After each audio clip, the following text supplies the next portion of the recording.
안녕하세요. 저는 결혼 13년 차 직장인입니다. 누군가는 사람 인성은 안 변한다고 하지만 사실 그런 말 때문에 저도 희망을 놓지 못했던 사람이었어요. 이렇게나 사람이 변할 수 있을까 싶을 정도로 결혼 기간 동안 파란만장한 변화를 경험했는데요. 여러분들께 제 상황을 하소연하고 싶어 글을 썼습니다. 저희 남편은 결혼 초까지는 너무나 착한 사람이었어요. 연애를 할 때도 저에게 뭐든 잘해주고 맞춰주면서 세상에 이렇게 좋은 사람이 있을까 싶을 정도로 순하고 착한 사람이었습니다. 신혼 초에 제가 엄청 아팠던 적이 있었는데 그때도 다음날 출근을 해야 함에도 불구하고 제 곁에서 밤새 병간호를 해줬어요. 어머, 여보, 밤새 나 병간호 한 거야? 당신 오늘 일찍 회사 출근해야 한다고 한 거 아니었어? 피곤해서 어떡해. 회사 쉴 수도 없고. 당신 밤새 고생 많았겠다. 피곤하지? 내가 얼른 아침 차려줄게. 아침이라도 좀 먹고 가. 나 오늘은 몸 좀 괜찮은 것 같아. 안 그래도 어머님한테 이번 주에 있는 행사 못 가겠다고 말씀드리려고 했는데 가도 괜찮겠어. 무슨 소리야? 이미 그건 내가 다 정리해놨으니까 걱정하지 마. 행사가 지금 중요해? 당신 몸이 더 중요하지. 며칠을 이렇게 끙끙 앓을 정도로 힘들었는데 행사는 무슨? 그리고 일어나지 마. 내가 새벽에 죽 끓여놨으니까 그거 오늘 챙겨 먹어. 맘 같아서는 회사도 쉬고 당신 곁에서 봐주고 싶은데 회사를 쉴 수가 없어서 걱정이다. 내 걱정은 하지 말고 당신 몸 챙겨. 알겠지? 그리고 점심에 같이 밥 먹자. 먼저 챙겨 먹지 말고 조금 기다리고 있어. 회사 가서 말해보고 얼른 다시 올게. 여보, 이렇게까지 신경 써주지 않아도 되는데. 나 진짜 괜찮아. 여보가 더 힘들겠어. 밤새 잠도 제대로 못 자고. 엄마가 오늘 잠깐 오신다고 했으니까 당신은 여기까지 오지 말고 거기서 밥 먹어. 여기까지 오려면 시간도 더 걸릴 텐데 어떻게 점심시간 그 사이에 왔다 갔다 하려고. 당신 힘들어서 안 돼. 어차피 엄마 있으니까 너무 걱정하지 마. 아이고, 장모님 괜히 힘드시게 오시지 마시라고 말씀드려. 내가 여기 있으면 되니까. 거기서 오시려고 하면 더 시간 오래 걸리지. 나중에 몸 좀 더 괜찮아지면 처가댁 다녀오자. 장모님도 일하셔야 되는데 쉬시는 거잖아. 안 되겠다. 오늘 회사 가서 반차 내겠다고 해야 되겠어. 오전에 얼른 일 끝내고 올 테니까 당신 푹 쉬고 있어. 장모님께도 내가 말씀드릴게. 알았지? 남편은 제가 조금이라도 아픈 날이면 저를 먼저 생각하고 제 병간호에 최선을 다했어요. 다른 어떤 일보다 저를 가장 우선시할 정도로 남편은 저를 무척이나 아꼈고 사랑해줬습니다. 신혼 초까지는 그럴 수 있다고 주변에서도 많이 말을 했는데 이후에 아이를 낳고 나서도 남편은 변하지 않았어요. 결혼 3년 후에 저희는 아이를 낳았습니다. 아이를 낳고 난 후 2달 뒤가 바로 명절이었는데 아침부터 부랴부랴 챙겨 시댁에 가려고 하니 남편이 말렸어요. 여보, 어디 가려고? 오늘 우리 집 가려고? 여보, 내가 어머니랑 아버지한테 다 말씀드렸어. 아이 낳은 지 한 달밖에 안 됐는데 거길 어떻게 가? 내가 다 해결해 놓았으니까 당신 신경 쓰지 말고 쉬어. 당신 배고프지? 은우 깨기 전에 내가 간단하게 먹을 거 해줄까? 오늘 명절이니까 내가 낮에는 전이라도 좀 해줄게.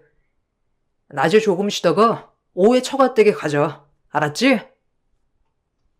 여보, 그래도 시댁에 잠깐 들리자. 나중에 우리 집에만 갔다는 거 아시면 너무 서운해 하실 것 같아. 어제까지만 하더라도 어머님, 아버님, 우리 올 거라고 생각하시는 것 같던데, 우리 안 가면 너무 서운해 하시지 않을까? 어차피 이제는 좀 나가도 괜찮아. 가면 어머님이 이것저것 시키시는 것도 아니고, 잠깐 있다가 오자. 우리 집이랑 처가댁이랑은 다르지. 우리 집에 가면 당신 어쩔 수 없이 눈치도 보고 일도 조금씩 해야 되잖아.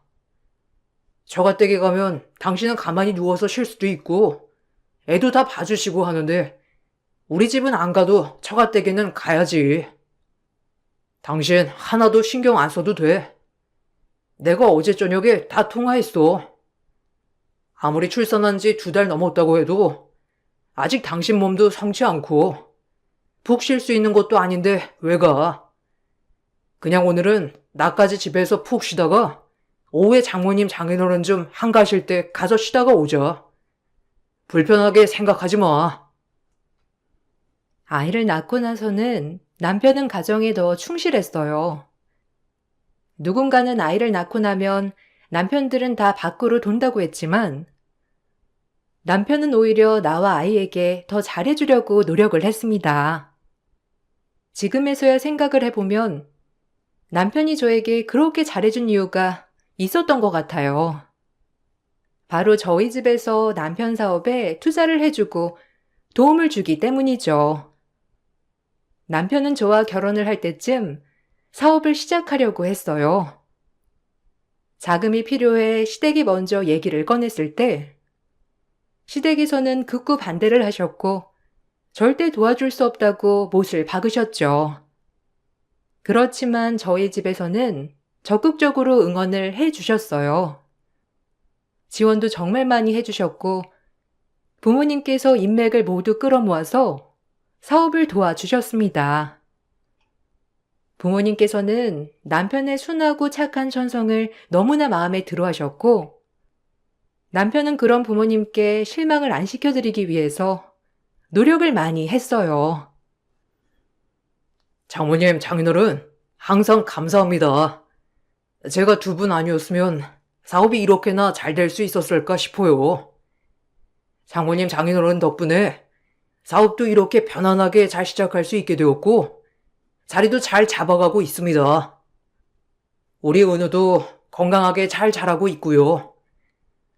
이번에 안 그래도 2분 모시고 좋은 곳에서 식사하고 싶었는데 2분 시간 괜찮으실 때 언제든지 말씀해 주세요. 제가 제대로 모시겠습니다. 아이고, 우리 강서방 세 식구 먹여 살리느라고 얼마나 고생이 많아. 우리야 우리 딸이 행복하게 잘 사는 것만으로도 충분하지 뭐. 우리한테 이렇게 잘할 필요 없고 우리 딸만 잘해주면 되는 걸세. 뭔가 우리한테 해주길 바라면서 자네 사업 도와주는 게 아니라 우리 딸 행복하게 잘해달라고 도와주는 거야. 알지? 강서방 잘하고 있지만 그 마음 변치 않았으면 좋겠어. 그래, 우리야 뭐 이제 은퇴할 시기고 우리 둘이서 앞으로 노후 잘 보내는 게 제일이지 뭐. 자네 사업이 잘 되면 그만큼 우리 딸도 부족하지 않게 편안하게 살 수 있으니까 도와주는 거지. 뭐 다른 거 바라고 그러는 거 아니니? 너무 신경 쓰지 않아도 돼. 안 그래도 자네 사업 때문에 이래저래 할 말도 있었는데 조만간 자리 한번 만들어 보게나. 아는 지인이 자네가 하는 사업 알아보고 있더라고. 거래 한번 트면 좋을 것 같아서 내가 소개 좀 시켜주려고. 아, 감사합니다, 아버님, 어머님. 솔직히 저희 부모님도 제 사업 지금까지도 못마땅해 하시는데 장모님, 장인어른 덕분에 제가 더 기펴고 열심히 사업 시작하고 있는 것 같아요. 다른 건 몰라도 제가 정말 아들이 될게요. 어머님, 아버님 아들로서 더 잘 살게요. 남편은 친정 부모님뿐만 아니라 저에게도 정말 잘해 주었어요. 아이를 낳고 나서 몇 년 동안은 사업 자리를 잡느라고 정말 정신없이 지냈지만 그 와중에도 저희 집을 챙기는 일은 소홀히 하지 않았습니다. 주변에서도 이런 남편을 만난 게 복이라고도 많이 얘기를 했죠.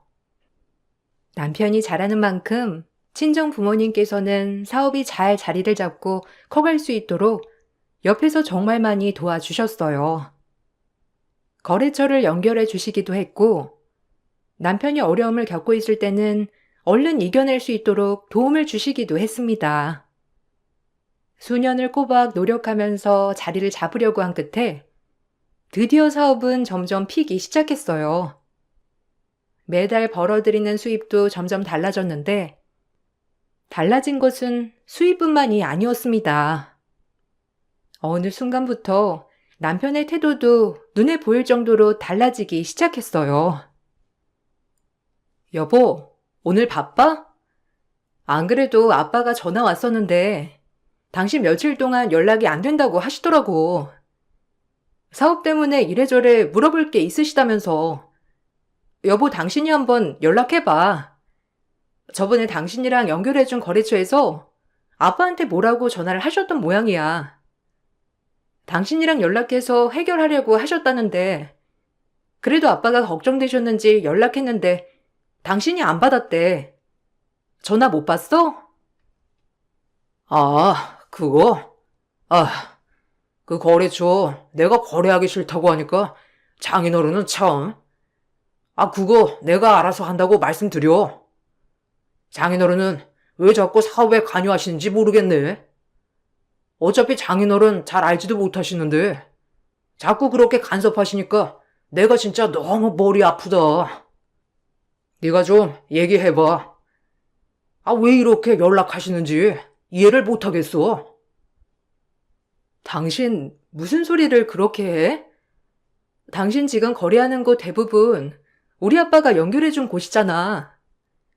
당연히 아빠 보고서는 당신이랑 거래하는 곳도 많으니 거기서 문제 터지면 아빠한테 연락이 오는 건데 그걸 왜 간섭한다고 말하는 거야? 그렇게 생각을 하고 있으면 아빠 도움을 받으면 안 되는 거 아니야? 도움받을 건 다 받아놓고 이제 와서 간섭이라고? 아니, 좀 그렇잖아. 무슨 일만 터지면 그냥 사이랑 해결 보라고 하면 될걸. 왜 자꾸 나한테 이래라 저래라 하시는지 모르겠다니까. 내가 사업을 하고 있는 건데 왜 하나부터 열까지 장인어른이 다 간섭을 하시는 거냐고. 이거 진짜 스트레스야. 장인어른이 도와주신 것도 맞지만 솔직히 사업 이렇게 키운 건 온전히 내가 잘해서 그런 건데 당신이야말로 무슨 말을 하는 거야? 남편은 친정 부모님께서 도와주신 건 맞지만 결국 사업이 크게 된 것은 본인 덕이라고 말을 했어요. 처음에는 저도 친정 부모님께서 간섭을 많이 하시는가 보다 생각이 들어 중재를 하려고 했는데 부모님 말을 들어보니 남편에게 간섭하는 건 하나도 없더라고요. 다만 사업체와 연결된 거래처들 중에서 대부분이 부모님을 알고 계시는 분들이다 보니 문제가 생겼는데 이걸 제대로 해결을 하지 않으면 결국 부모님께 연락이 오니 어쩔 수 없이 부모님이 연락을 하셨던 것인데 그것마저도 남편은 불편해했어요. 남편뿐만 아니라 시댁에서도 점점 시집살이를 하기 시작했습니다.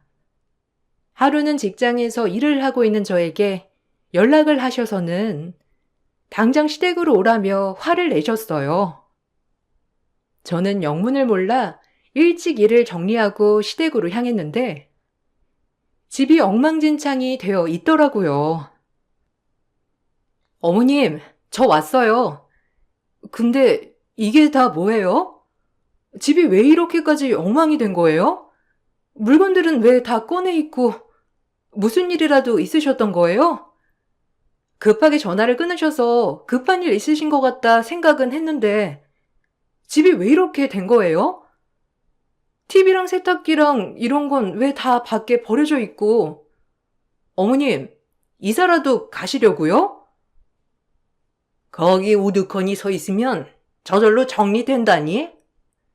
그렇게 서 있지 말고 얼른 정리해서 밖에 싹 다 내다 버려. 너는 며느리가 된 게 시댁 일에 관심이나 있는 거니? 오죽 네가 아무것도 안 하면 아들이 나서서 지까지 신경 쓰게 하니? 에휴, 이거 싹 다 버리고 새로 물건 들을 거니까 다 분리해가지고 밖에 내다 버려라. 오늘 내로 해야 하니 꾸물거리지 말고 얼른 해. 네? 갑자기 왜 물건들을 다 버리신다는 거예요? 그리고 저 급한 일만 정리하고 온 거라서 다시 사무실 들어가 봐야 해요. 어머님 미리 말씀이라도 해주시지 그러셨어요. 갑자기 전화 와서 저 급한 일인 줄 알고 금방 갔다 오겠다고만 하고 나온 건데. 어머님, 일단 회사에 다시 갔다 올게요. 끝나고 다시 와서 도와드릴게요. 도와드려? 예, 이거 네 일 아니니? 며느리가 됐으면 시댁일 솔선수범해서 네가 나서서 정리해야지. 나이 많은 시모가 네 일까지 다 해야 되겠어? 그리고 일이 대수냐? 너는 네 남편이 밖에서 그 생고생하면서 돈 벌어다 주면 시댁에도 알아서 잘해야 하는 거 아니야? 나는 살다 시댁에 이렇게까지 못하는 애는 처음 봤어. 회사 갈 생각하지 말고 앉아서 그거나 치워. 알고 봤더니 남편이 시댁 가구며 가전제품들을 싹 다 교체를 해주겠다고 했던 것이고, 시모는 집안 정리를 하기 위해서 저를 부른 것이었어요. 저도 회사에 다니면서 일을 하고 있었지만 시댁에서는 제 일은 전혀 존중해주지 않았습니다. 남편 또한 제가 하는 일에 대해서는 전혀 생각을 하지 않았고, 시댁에서 뭔가를 시키면 며느리로서 당연히 모든 일을 제치고 해야 한다고 생각을 하기 시작했어요. 사업이 잘 되고 나서 남편은 명절에도 친정에 가지 않았습니다. 시간이 없다는 핑계로 가지 않았지만 시댁에는 전날부터 가서 하루를 꼬박 같이 지내야 했어요. 참다 어느 날은 친정에 가자며 남편에게 말을 꺼낸 적도 있었는데 그 말을 하자마자 시댁에서는 난리가 났습니다. 여보, 오늘은 우리 집에도 가자. 몇 년 동안 명절에 집에도 안 가고 당신 바빠서 우리 집 안 가본 지도 오래됐잖아. 매번 나 혼자만 가니까 엄마 아빠도 당신 보고 싶어 해. 오늘은 잠깐이라도 들렸다가 오자. 오후에 갈 곳 없다고 했지? 시간 내서 잠시라도 갔다 오자. 내가 엄마랑 아빠한테 집에 계시라고 말씀드렸거든? 지금 딱 출발하면 될 것 같아. 너는 생각이 있는 거니 없는 거니? 가긴 어딜 가? 사업하는 사람은 오늘 같은 날 더 바쁜 거 모르니? 안 그래도 사업하면서 거래처 싹 다 돌아야 하는데 네가 친정 가자고 재촉할 일이냐? 가려면 너 혼자 가. 안 그래도 바쁜 애한테 친정 가자고 징징대지 말고. 에휴, 애가 철이 아직도 없어서 어쩌냐? 너는 아직도 엄마 아빠 타령이야? 결혼했으면 시댁 사람 된 거지. 아직도 엄마 아빠 타령하면 어쩔 거야? 어머님, 저희 몇 년 동안 사업 때문에 바쁘다고 집에 가본 적이 없어요. 항상 저랑 애만 둘이서 갔고 남편은 몇 년을 저희 부모님 얼굴 제대로 본 적이 없어서 그래요. 이번에도 안 가면 집에서 걱정하실 거예요. 시댁에는 꼬박 오고 있잖아요. 무슨 일 있든 없든 저는 남편이랑 애랑 같이 오는데 저희 집은 매번 저랑 애만 오니까 안 그래도 걱정하시는데 오늘만 같이 갔다 올게요. 잠깐 얼굴이라도 비추고 오자, 여보. 나 오늘 바빠. 오후에 가야 되는 곳 있었는데 내가 깜빡했어. 오늘 같이 못 갈 것 같네. 그냥 지금 당신이 처가에 갔다 와. 난 나중에 한가할 때 전화 드릴 테니까 당신만 오늘 갔다 와. 알았지? 남편은 그렇게 말을 내놓고서는 결국 집에 전화 한 통도 하지 않았어요. 남편의 태도가 한순간에 바뀌자 전 친정 부모님과 저도 모르는 갈등이 있었던 건 아닐까 생각도 해봤죠. 그렇지만 친정 부모님과 아무리 생각을 해보아도 걸리는 부분은 하나도 없었어요. 그러다가 어느 순간에 남편이 저에게 잘해주는 시기가 있었어요. 저는 원래 남편이 다시 돌아왔나 보다 생각을 했었는데 남편의 속셈은 그게 아니었습니다. 친정 부모님을 모시고 밥을 먹던 식사 자리에서 남편이 꺼낸 말 때문에 전 너무나 실망을 했어요. 장모님, 장인어른, 정말 죄송합니다. 그동안 제가 너무 바빠서 두 분 챙겨드리지도 못하고 이렇게 식사 자리도 겨우 마련했네요. 사업을 하다 보니 생각보다 신경 써야 할 것들이 너무 많더라고요. 거래처도 많이 늘어나고 그래서 제가 직접 챙기려고 하니까 더 시간이 없네요. 안 그래도 두 분께 식사 대접 꼭 하고 싶었는데 어떻게 입맛에는 좀 맞으세요? 아유, 강서방, 정말 오랜만에 얼굴 보는 것 같아. 사업이 많이 힘들긴 했나 봐. 시간이 그렇게 없었다니. 안 그래도 우리 딸 매번 손녀랑 둘이서만 오길래 물어보려고 했는데 바빠서 그러겠거니 생각은 했었어. 어쨌든 이렇게 식사 자리 함께하니 참 좋네. 음식도 맛있고 말이야. 사업은 그래서 잘 되고 있어? 안 그래도 거래처에서 우리 남편한테 전화가 요새 많이 와서 걱정하고 있었어. 무슨 일 있는 건 아니지? 아, 그게 사실 이번에 신규로 론칭하는 게 좀 차질이 생겨서요. 거래처에는 투자 설명회도 다 마쳤는데 시작하는 게 좀 늦춰질 것 같아서 아마 그것 때문에 연락하시는 것 같아요. 지금 그것 때문에 저도 골머리가 아파서요. 자금이 좀 순환되면 풀릴 것 같은데 묶여있는 게 하도 많아서 아휴, 저도 그것 때문에 머리가 아프네요. 지금 혹시 장인어른 아시는 곳 있으시면 자금 좀 융통할 수 있는지 알아봐 주실 수 있으실까요? 아휴, 오랜만에 식사 자리인데 이렇게 사업 얘기를 꺼내는 것도 참... 아닙니다. 그냥 오늘은 식사하시죠. 제가 알아서 잘 풀어보겠습니다. 아니네. 뭐 고민이 많으니까 오랜만에 식사하는 자리에서도 어렵게 말 꺼낸 거 아닌가. 안 그래도 전화 받아서 상황은 어느 정도 알고는 있어. 자네가 직접 얘기를 꺼내는 게 아니라서 사실이 아니라고 생각했었던 건데 요즘 좀 힘들긴 하는가 보구먼. 일단 알았네. 오늘은 식사를 먼저 하고 내가 따로 알아볼 테니 너무 걱정하지 마. 역시 장인어른 감사합니다. 제가 이래서 장인어른 장모님을 존경합니다. 안 그래도 마음이 답답했는데 두 분 만나고 나면 제가 딱 해결이 될 것 같다 싶었거든요. 오늘은 즐겁게 식사하시고 자세한 내용은 나중에 제가 또 찾아뵙고 말씀드릴게요. 정말 감사합니다. 사업적으로 어려운 일이 생길 때면 남편은 저에게 잘해주면서 부모님과 식사 자리를 마련했고 사업이 힘들다는 얘기를 은근히 꺼내기 시작했어요. 처음에는 그럴 수 있지라고 생각했었는데 점점 남편은 사업이 힘들 때를 제외하고는 저에게 잘해주지 않았고 부모님과 식사 자리도 마련하지 않았습니다.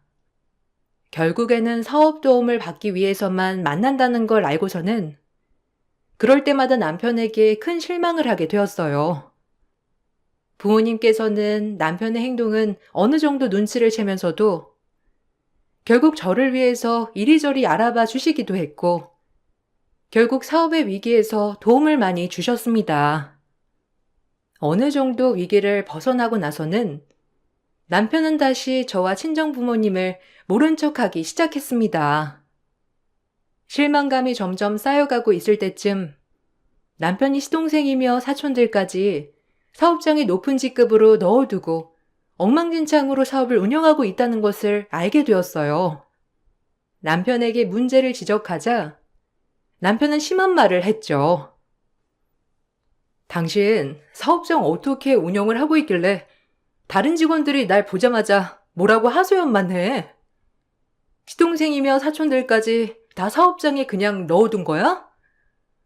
들어보니까 다른 직원들 괴롭히고 제대로 일은 안 하고 월급은 자기들보다 훨씬 더 많이 받아간다면서 다들 뭐라고 하던데. 당신 이러다가 사업 잘못되면 어쩌려고 이러는 거야? 아무리 그래도 제대로 된 사람을 고용하거나 그래야 하는 거 아니야? 넌 무슨 말을 그딴 식으로 하냐? 그럼 우리 동생들이 제대로 된 사람이 아니라는 거야?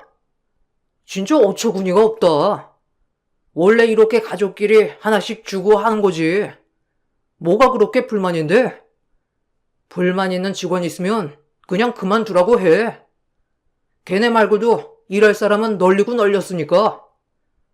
넌 꼭 네 아빠처럼 그따위로 사업에 관여해야 되겠냐? 네가 잘 알겠냐? 내가 잘 알겠냐? 뭐? 어떻게 그런 식으로 말을 해? 내가 다른 것 때문에 그래? 당신 사업 걱정하는 거잖아. 지금이라도 제대로 일이라도 하라고 좀 해. 당신이 아무것도 관리 안 하니까 사업장이 엉망진창으로 운영되는 거 아니야? 아무리 그래도 일은 제대로 하라고 해야지. 당신 사업장 돈은 돈대로 나가면서 제대로 일하는 직원들은 대우도 안 해주고 그러면 진짜 큰일 나는 거야. 야, 그렇게 잘났으면 네가 가서 사업장 운영해. 하지도 못할 거면서 말만 그렇게 하지 말고. 너처럼 말만 하는 건 누구나 다 하는 거야. 근데 관리하는 게 네 말대로 그렇게 쉬운 줄 알아? 잘해주면 잘해준 대로 또 불만 생기고 걔네들은 똑같아. 지금이랑 달라진다고 해서 뭐 걔네가 더 열심히 일할 것 같아? 차라리 가족들 넣어두는 게 낫지. 내가 하는 일에 간섭하지 말고 너는 네 할 일이나 잘해. 남편은 직원들의 불만사항도 전혀 들어주지 않았고 자기 가족들만 챙기느라 바빴어요. 사촌들이며 시동생까지 회사에 넣어두고는 탱자탱자 놀기만 하는데 그것에 대해서는 전혀 지적하거나 바꾸려고도 하지 않았어요. 결국에는 전부터 알고 있었던 좋은 직원들이 그만두며 저에게 상황을 털어놓았고 그제야 저는 사업장이 어떻게 운영되고 있는지를 알게 되었습니다. 남편에게 이 사실을 말을 해보아도 남편은 전혀 바꾸고자 하는 의지를 보이지 않았어요. 오히려 어떻게든 사업장을 크게 키우려고만 했을 뿐이었습니다.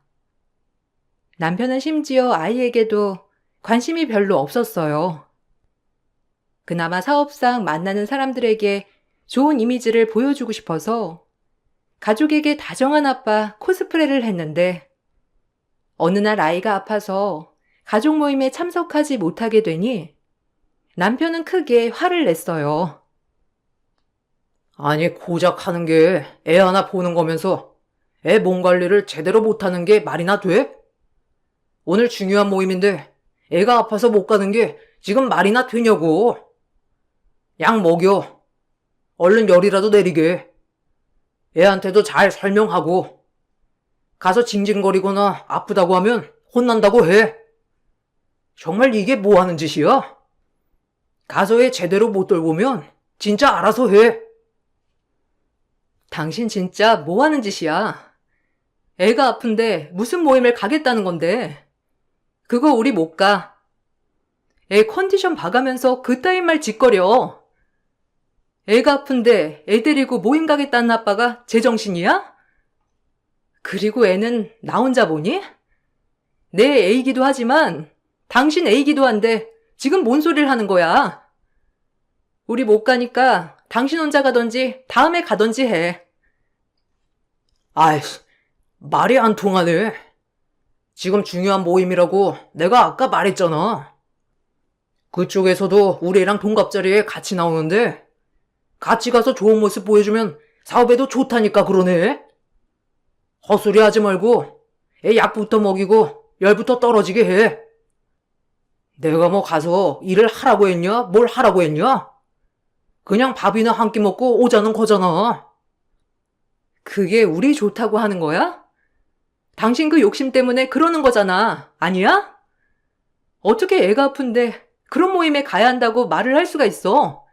당신 제정신이야? 나 당신이랑 더 이상 할 얘기 없으니까 당신 혼자 가든지 하라고. 남편은 아픈 애를 억지로라도 끌고 가려고 했고, 저는 그런 남편과 실랑이를 했어요. 결국 아이와 저는 모임에 참석하지 않았지만, 그날 이후로 남편은 정말 사업에 정신 나간 사람처럼 보였습니다. 얼마 뒤 아이가 낳고 나서 저는 심한 독감에 걸렸어요. 밤낮으로 아파서 끙끙 앓는 저를 보면서도 남편은 몸 관리도 제대로 못한다면서 오히려 저를 한심하게 보고서는 나가버렸죠. 결국 증상이 심해지면서 입원을 하게 되었어요. 남편에게 입원을 했다고 하자 어쩐 일로 남편은 불이 나게 병원으로 왔더라고요. 그러게. 몸 관리 제대로 잘하라고 했잖아. 이게 뭐 하는 짓이야? 그래서 언제까지 입원해야 된다는데? 오늘 하루 정도면 괜찮지 않나? 들어보니까 독감은 링거 한 번 맞으면 다 낫는다고 하던데. 당신 꾀병 부리는 거 아니지? 아니 그러니까 평상시에 건강관리를 좀 해야지. 어른이 돼가지고 이게 뭐야? 집에는 연락해봤어? 내일 김장하는 날이잖아. 연락했어. 병원에서도 한 며칠은 입원해서 봐야 된다고 해서 입원하려고. 애는 엄마가 오셔서 봐주실 거야. 당신은 신경 쓸 거 없어. 폐 상태가 별로 안 좋아서 입원해서 보는 게 좋을 것 같다고 하셔서 그래야 할 것 같아. 안 그래도 시댁에 전화드렸는데 어머님께서 그래도 김장해야 하니까 오라고 하셔서 당신이 가서 좀 말씀드려줘. 내가 말하니 구태여 오라고 하시네. 야, 그거 얼마나 아프다고? 내일 하루 시간을 못 내?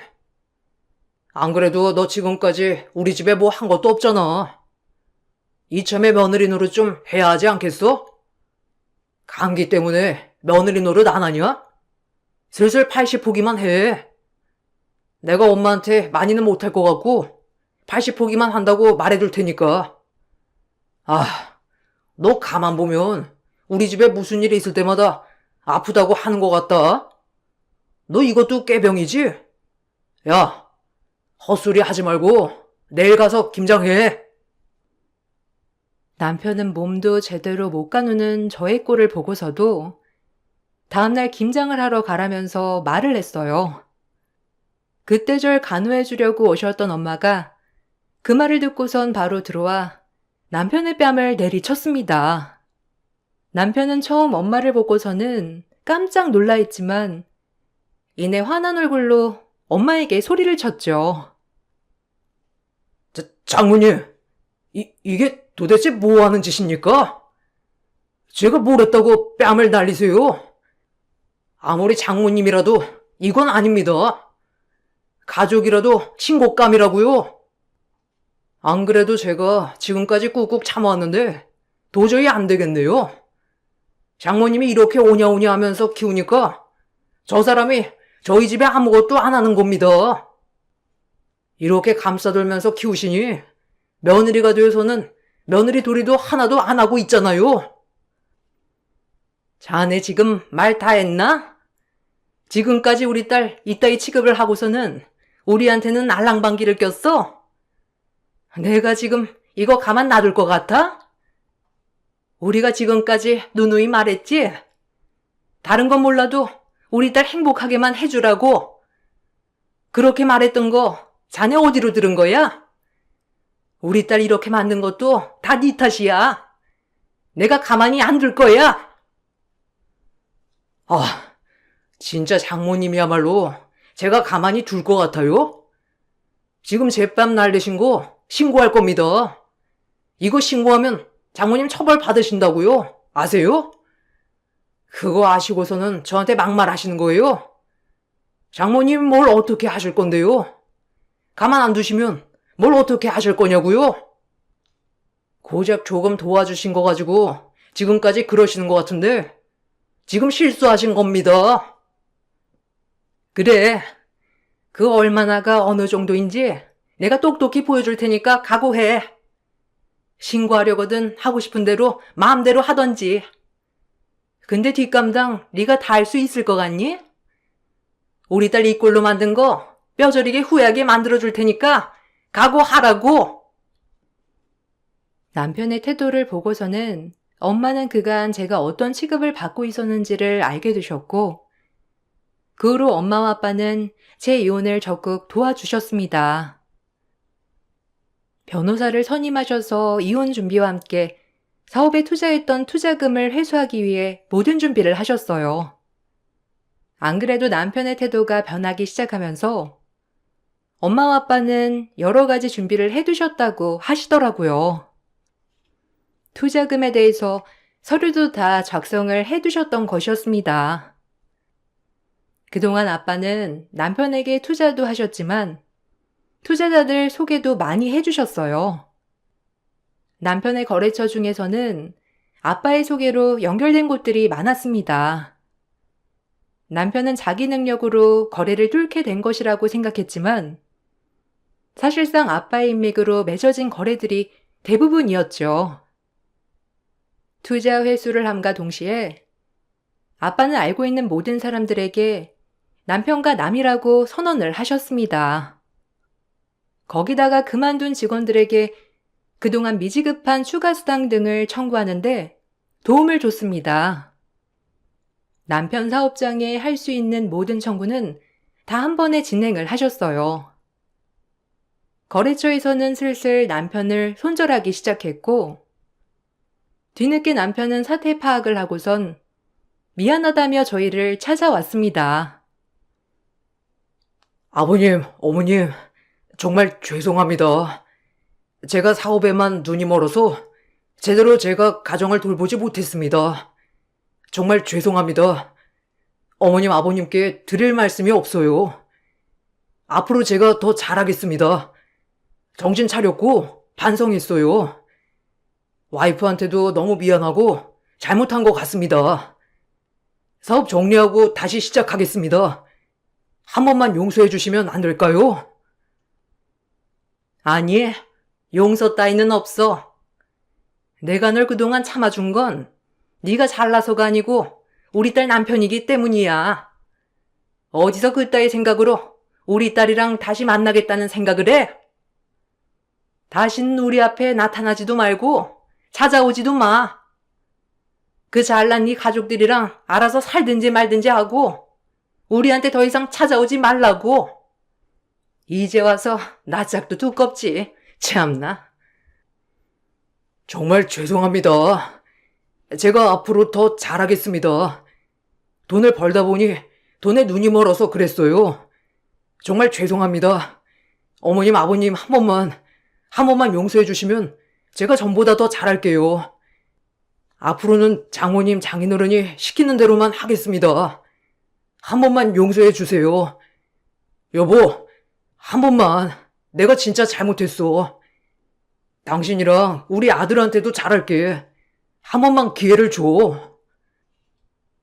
이미 충분히 기회를 줬고 그걸 다 날린 건 내가 아니고 당신이야. 당신은 지금껏 우리는 뒷전이었고 당신 잘난 것만 생각했잖아. 이제 와서 왜 기회를 달라고 해? 이미 당신은 우릴 버렸어. 이제는 우리가 당신을 버릴 차례야. 앞으로 볼 일 없을 거야. 아이 양육비나 제때 보낼 생각해. 알겠니? 그렇게 저는 남편과 헤어지게 되었습니다. 남편에게 유책 사유가 있었기에 위자료를 받게 되었어요. 남편은 계속해서 미안하다며 연락이 오지만 사실 그동안 참아왔던 인내심이 이제는 바닥이 난 것 같아요. 더 이상 남편을 보아도 안쓰럽거나 애처로운 감정도 들지 않네요.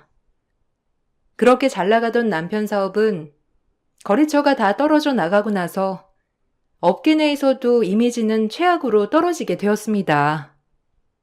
그렇게 돈을 챙겨주었던 시동생과 사촌들도 남편 사업이 망해가자 모두 나 몰라라 했다고 하더라고요.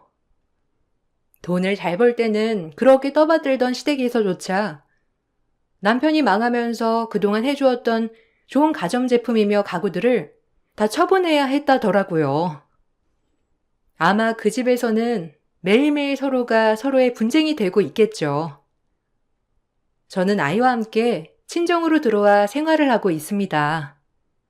부모님께서는 이번 일로 많은 걸 알게 되셨다고 하시더라고요.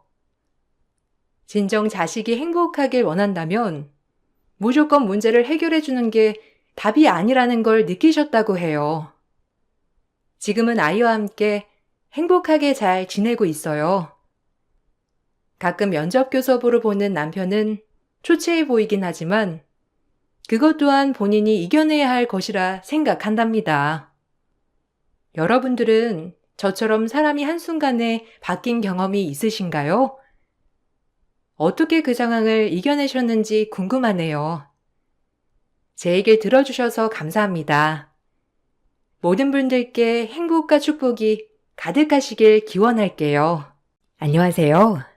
늘 사연만 정독하고 댓글만 달아봤었는데 제가 이렇게 사연을 보내게 되네요. 저는 평촌에 살고 있는 환갑을 바라보는 여자입니다. 저에게도 아주 기구한 사연이 있어요. 저는 20대에 지금의 아이 아빠를 만나 일찍이 결혼을 하였습니다.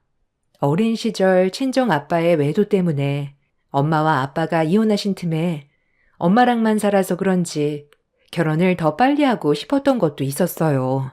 하루라도 빨리 가정을 꾸려 안락하게 사는 것이 저의 꿈이었거든요. 아빠의 부재로 인해 어려서 속상했던 사건들이 많이 있었기에 결혼을 해서 가정을 꾸린다면 나의 자녀에게 절대 부족함을 만들어주지 않으리라 다짐하며 성인이 되었죠. 그래서 처음 저에게 잘해주는 남편을 보고 한눈에 반해 바로 결혼을 결심한 것도 있었습니다. 그는 저에게 없는 아버지의 부재를 잘 채워주는 남자였어요. 인물도 좋고 성격도 활달하며 가정 환경도 반듯한 사람이었습니다. 그때는 그렇게 결혼을 왜 빨리 하고 싶었는진 모르겠지만 안락함을 느끼고 싶었던 것이 컸던 것 같아요. 가정이란 울타리를 잘 채우고 싶은 마음이랄까? 전 결혼을 하기 전 남자들에게 인기도 많았고 사내 연애였기 때문에 회사에서 꼭 아이 아빠를 칭하며 그 남자만을 조심하라 했지만 그때 당시에는 우스갯소리로만 생각했어요. 그렇게 연애를 하게 되었고 결혼까지 하게 되었죠. 저희가 결혼을 한다고 회사에 발표했을 때 모든 사람들이 축하해 주었던 반면 난색을 표하는 사람들도 있었죠. 그때는 그들의 난색이 이해가 가지 않았지만요. 아우, 상윤 씨, 뭐가 아쉬워서 자기가 저런 남자한테 시집가?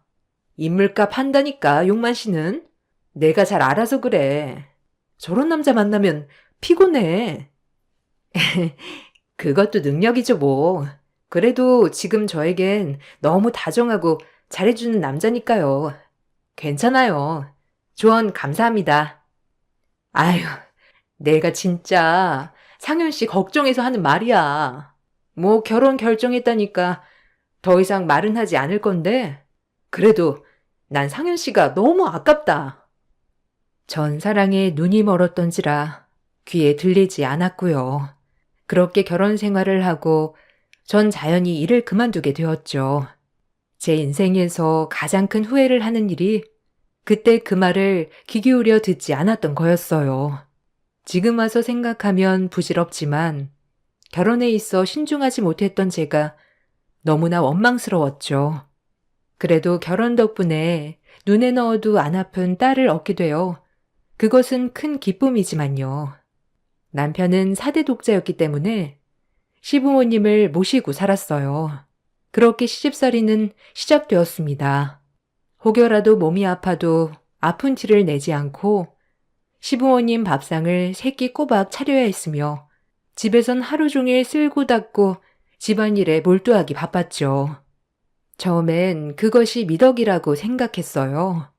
그렇게 집안일에 익숙해져 갈 때쯤 남편의 첫 번째 외도가 있었습니다. 외도 상대는 다름 아닌 어려서부터 잘 알고 지낸 동창 여성이었습니다. 이런 경우도 처음이고 결혼한 지도 오래되지 않았을 때라 충격이 너무 컸어요. 슬픈 나날이었죠. 재수 씨, 용만이 금미랑 그러고 그런 사이예요. 내가 재수 씨한테만 살짝 말해주는 거니까 뒷조사 해봐요. 내가 말했다고는 하지 말고. 네? 아니, 그게 사실이에요? 그럴 리가 없어요. 결혼한 지도 얼마 안 됐는데 그럼 그전부터 만났던 여자가 있었단 말이에요? 아니요. 모르죠. 그건 그전부터 만났는지 아니면 결혼하고 시작됐는지. 동창회에는 모르는 사람이 없어요. 용만이가 여자를 하도 좋아해서. 남편의 동창생이 저에게 말을 해주었습니다. 제 친구도 아니고 남편 친구였는데 오죽했으면 말을 했을까 싶었죠. 일단 친구의 말만 들을 수 없으니 본격적으로 외도가 맞는지 확인이 필요했어요. 그리고 남편이 늦는다고 전화한 날 남편 회사 끝날 시간에 맞춰 회사 앞에서 기다리고 있었습니다.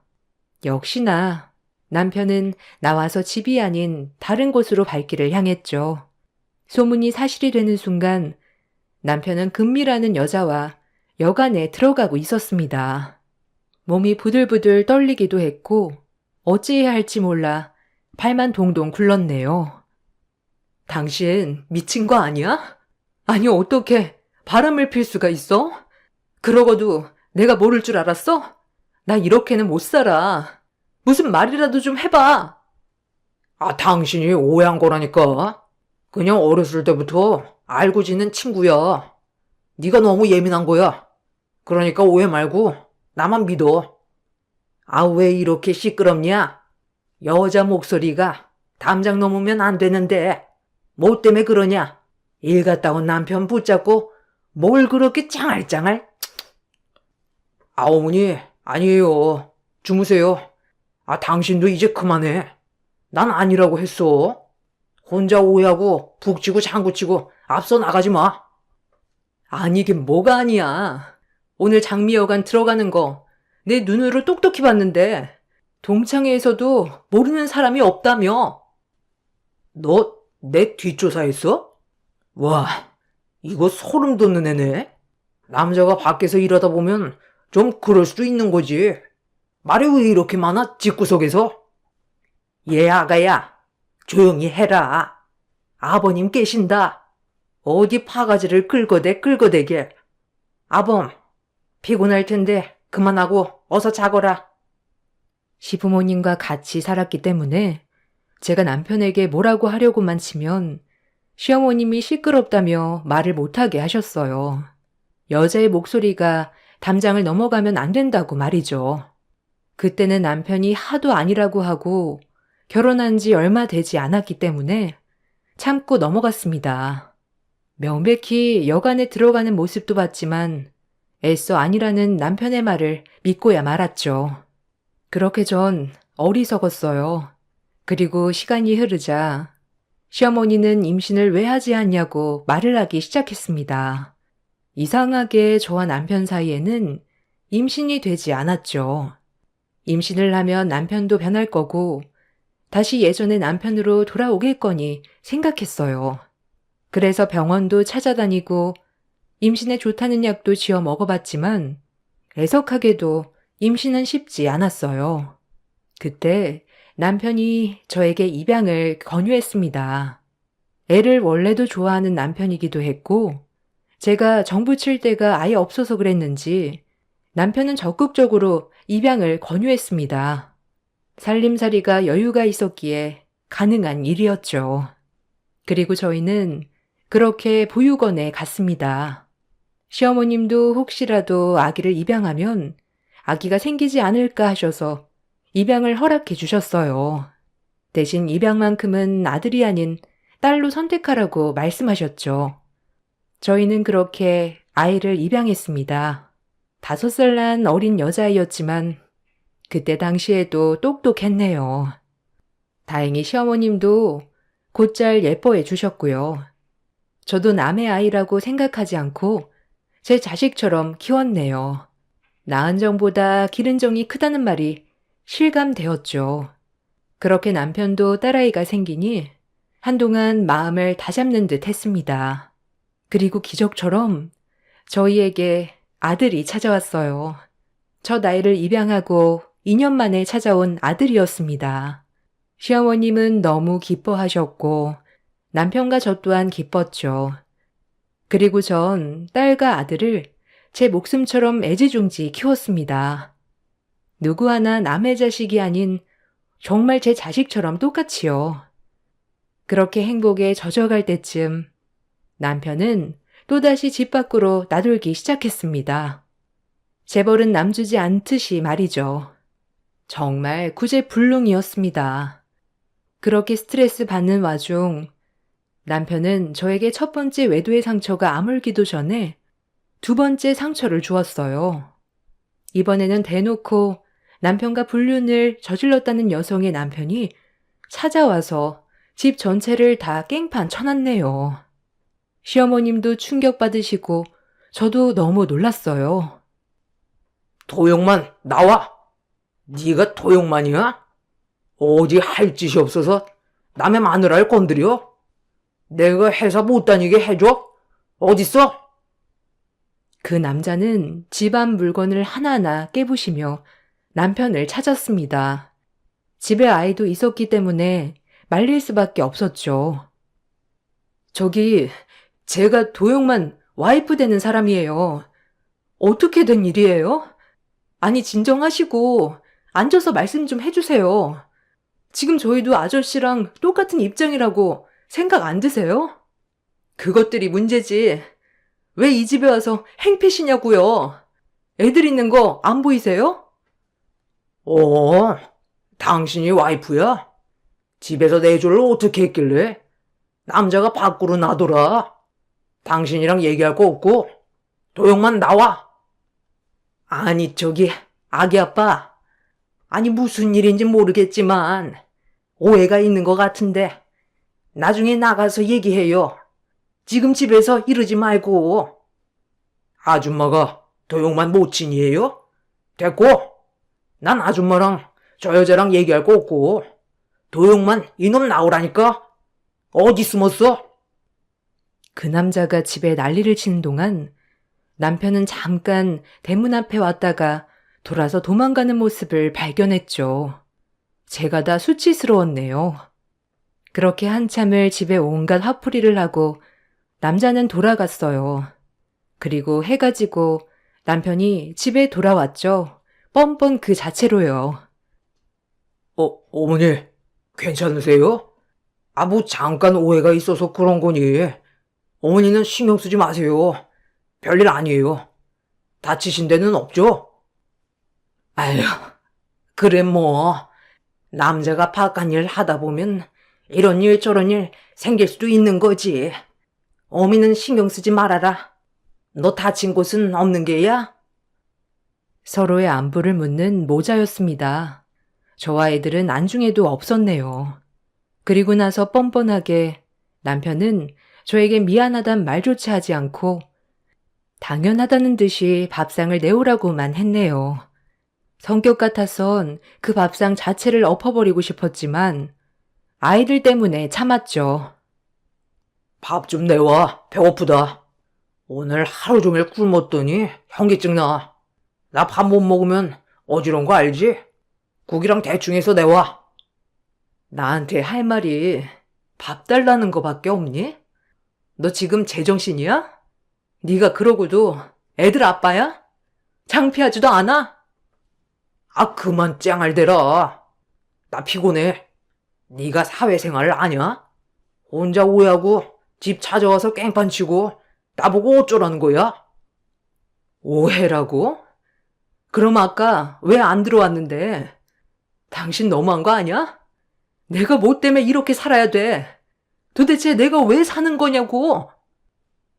정말 마음 독하게 먹고 이혼하고 싶었지만 어렸을 때 아버지의 부재가 저에게 얼마나 큰 상처가 되었는지 알았기에 아이들에게만큼은 그 아픔을 물려주고 싶지 않았습니다. 아이들한테는 다정한 아빠였기에 그거 하나만 바라보고 제대로 된 사과도 받지 못하고 저는 또 한 번의 바람을 덮어야만 했습니다. 남들이 미련하다고 욕할지언정 제 아이들에게만큼은 아픔을 주고 싶지 않았거든요. 그렇게 세월이 흐르고 모시고 살던 시어머님은 몸이 많이 노쇠하셨죠. 경증의 치매와 거동도 불편하셨어요. 오로지 어머님의 병수발은 제 몫이었어요. 그렇게 저는 아이들만 예쁘게 크는 것을 보는 낙으로 병수발에 바람둥이 남편을 참았습니다. 어머님, 진지 드세요. 어머님이 좋아하는 소고기 미역국 끓였어요. 여기 어머님 좋아하시는 반찬도 있고 앉아보세요. 너도 내가 귀찮지? 빨리 없어져 버렸으면 좋겠지? 고이한 것. 네가 내 남편을 감히 넘봐?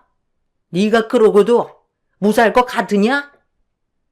어머님은 종종 이렇게 사랑 구분 못하시고 치매의 모습들이 종종 나오곤 하셨죠. 차라리 말만 이렇게 하시면 참을만 했을 테지만 그때 어머님은 대소변도 못 가리시고 몸도 많이 노쇠해지셨죠. 한편으로 그렇게 짱짱하시던 어머님이 세월을 못 이겨 이렇게 쇠약해진 모습을 보니 마음도 씁쓸했고요. 내 어머니다 생각하고 모셨어요. 가끔 정신이 돌아오시면 저에게 미안하다는 말씀도 했죠. 애미야, 미안하다. 내가 정신을 놔버려서 그동안 너만 몰라줬던 거 많이 속상했지? 네가 이렇게 고생하는데 용만이가 너에 비해 한없이 모자라더라도 이해해줘. 어미야, 미안하다. 애들이 크면 너 닮아서 아주 똑 부러질 텐데 내가 볼 수 있으려나? 아니에요, 어머니. 이렇게나마 어머니 진심 알게 돼서 너무 좋네요. 그동안 알게 모르게 저 많이 챙겨주신 거 저도 알아요. 용만이 정신 못 차리더라도 꼭 네가 이 집 잘 지켜야 한다. 내 너만 믿을 거야. 용만이만 믿다간 엄한 거한테 돈 다 갖다 바칠라. 네, 어머님. 꼭 그렇게 할게요. 그러니까 어머님도 하루빨리 캐치하시고 일어나셔야죠. 저 너무 속상해요. 그러니까 캐치하셔요. 뭐? 얼른 밥 줘라. 배고파. 이 시애미를 굶길 셈이냐? 아주 나를 굶기려고 작정을 했구나. 천하의 꼬연 것. 바로 정신을 놓기도 하셨지만 진심이 아니란 걸 알기에 버틸 수 있었네요.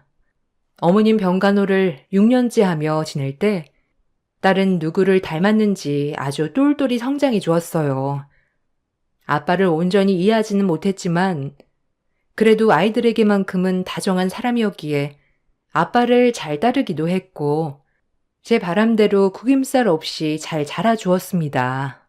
모든 것이 나를 힘들게 한다 하더라도 아이들이 자라는 것을 볼 때면 모든 고생이 씻겨 내려가는 것 같았죠. 그리고 그렇게 어머님은 돌아가셨습니다.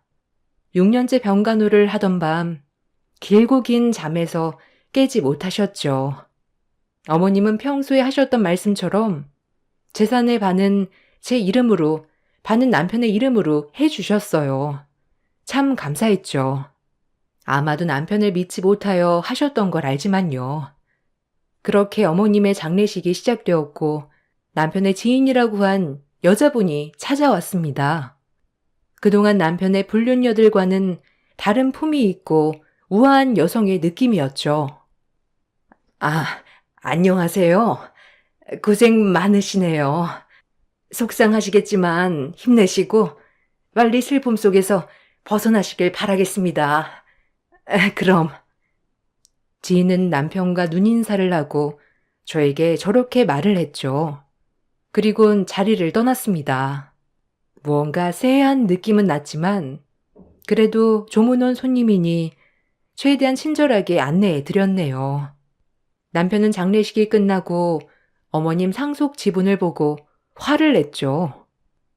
네가 조종했냐? 치매 엄마한테 재산의 반을 네 이름으로 하라고 엄마한테 시켰냐고. 아니면 이게 말이 되냐고. 뭐? 당신 밖으로 놔둘 동안 나 6년을 어머님 병수발 들었어. 아니, 시집살이까지 다 합치면 16년이야. 내가 이 정도도 받을 자격 안 돼? 어머님이 그러시더라. 당신 못 믿는데 그 재산 다른 여자한테 띄워줄까봐 나한테 맡기신대, 알아? 돌아가실 때까지 당신 걱정하다 돌아가셨어. 그러니까 제발 정신 좀 차려. 어머니 장례 끝난 지 얼마나 됐니? 창피하지도 않아? 아니, 피 섞인 내가 아니라 왜 생판 남인 너한테 지분이 가는 거냐고? 아, 진짜 어이없네. 네가 조종한 것밖에 안 되잖아. 남편은 이런 억지를 써가며 저를 들들 볶기 시작했습니다. 그리고 그 재산을 다시 포기하라는 각서를 종용했죠. 하지만 이제는 남편이 어떤 인간인지 알기에 절대 그럴 순 없었어요. 제 지분이 제 딸에게 가야 되기 때문이었죠. 혹시라도 남편에게 간다면 정말 얼마 가지 않아 다 다른 여자들에게 줄 것이 뻔했기 때문이었죠. 그렇게 남편을 무시한 채 지냈어요. 남편도 포기했는지 잠잠하더군요. 전 예전과 똑같은 생활로 돌아갔습니다. 이제는 딸이 학업에 조금 더 집중할 수 있게 딸의 수험 생활을 도왔고 제가 집에서 해야 할 일을 충분히 해냈네요. 그런 마음을 딸도 알아줬는지 공부에 큰 재능을 보이기도 했어요. 엄마, 나 오늘도 전교 1등이야. 난 공부가 너무 재밌어. 확확 눈에 띄게 성적이 보이잖아. 노력한 만큼 성과가 나오는 게 너무 좋아. 아휴, 고마워. 엄마는 유빈이가 이렇게 잘 자라준 것도 모자라서 훌륭하게 크고 있는 것 같아서 너무 기쁘다. 엄마 인생을 보상받는 것 같아. 아빠 때문에 속상하지. 아빠가 엄마 이런 마음을 잘 알아주면 좋을 텐데. 어떻게 모든 게 다 완벽하겠어. 안 그래? 그래도 엄마한테는 내가 있잖아. 그러니까 너무 슬프게 생각 말고 나를 보고 버텨. 알겠지? 내가 꼭 엄마 희망이 되어줄게. 속 깊은 딸의 언행에 감동을 받았고 그래도 남편을 참고 살았던 보상을 받는 기분이었습니다. 가슴에는 뜨거운 눈물이 흘렀죠. 딸이 수험생이다 보니 오히려 딸에게 집중할 수 있어 남편의 집착은 조금 넣어두었어요. 딸은 무사히 수험 생활을 마치고 원하던 학교에 입학할 수 있었어요. 자그마치 의대에 합격했답니다. 둘째는 공부를 잘하진 않지만 착하게 자라주었고요. 그리고 이렇게 좋은 날, 전 남편에게 이혼 통보를 받았습니다. 그것도 거의 일주일 만에 들어와서 한다는 소리가 이혼해달라는 소리였죠. 어처구니가 없었습니다. 남편에게 기대하는 것을 내려놓은 지가 옛날이었지만 막상 이혼 통보를 들으니 서럽고 마음이 사무치더군요. 내가 뭘 잘못했길래 이혼 통보를 하는 건지 그동안 애들 키우고 살림하고 병든 시어머니 수발에 북받쳐 올랐어요. 이혼해. 어차피 오래전부터 알았잖아. 이제 유빈이도 대학에 갔으니까 더 이상 이렇게 살기 싫다. 나도 사랑하는 여자랑 살고 싶어. 당신 제정신이야? 유빈이 대학 갈 날만을 기다린 거야 지금? 이혼 통보하려고? 이번엔 누구니? 내가 도대체 당신한테 뭘 잘못했길래 나한테 이러는 거야? 나 당신 만나서 지금까지 시부모 모시고 애 키우고 당신 뒷바라지하고 이런 나한테 왜 그래? 유성이는 그럼 유성이 아직 학생이야. 한참 사춘기 오면 아빠가 얼마나 필요하겠어. 그런데도 그러고 싶어? 불쌍하지도 않니? 미안해. 더 이상 할 말이 없다.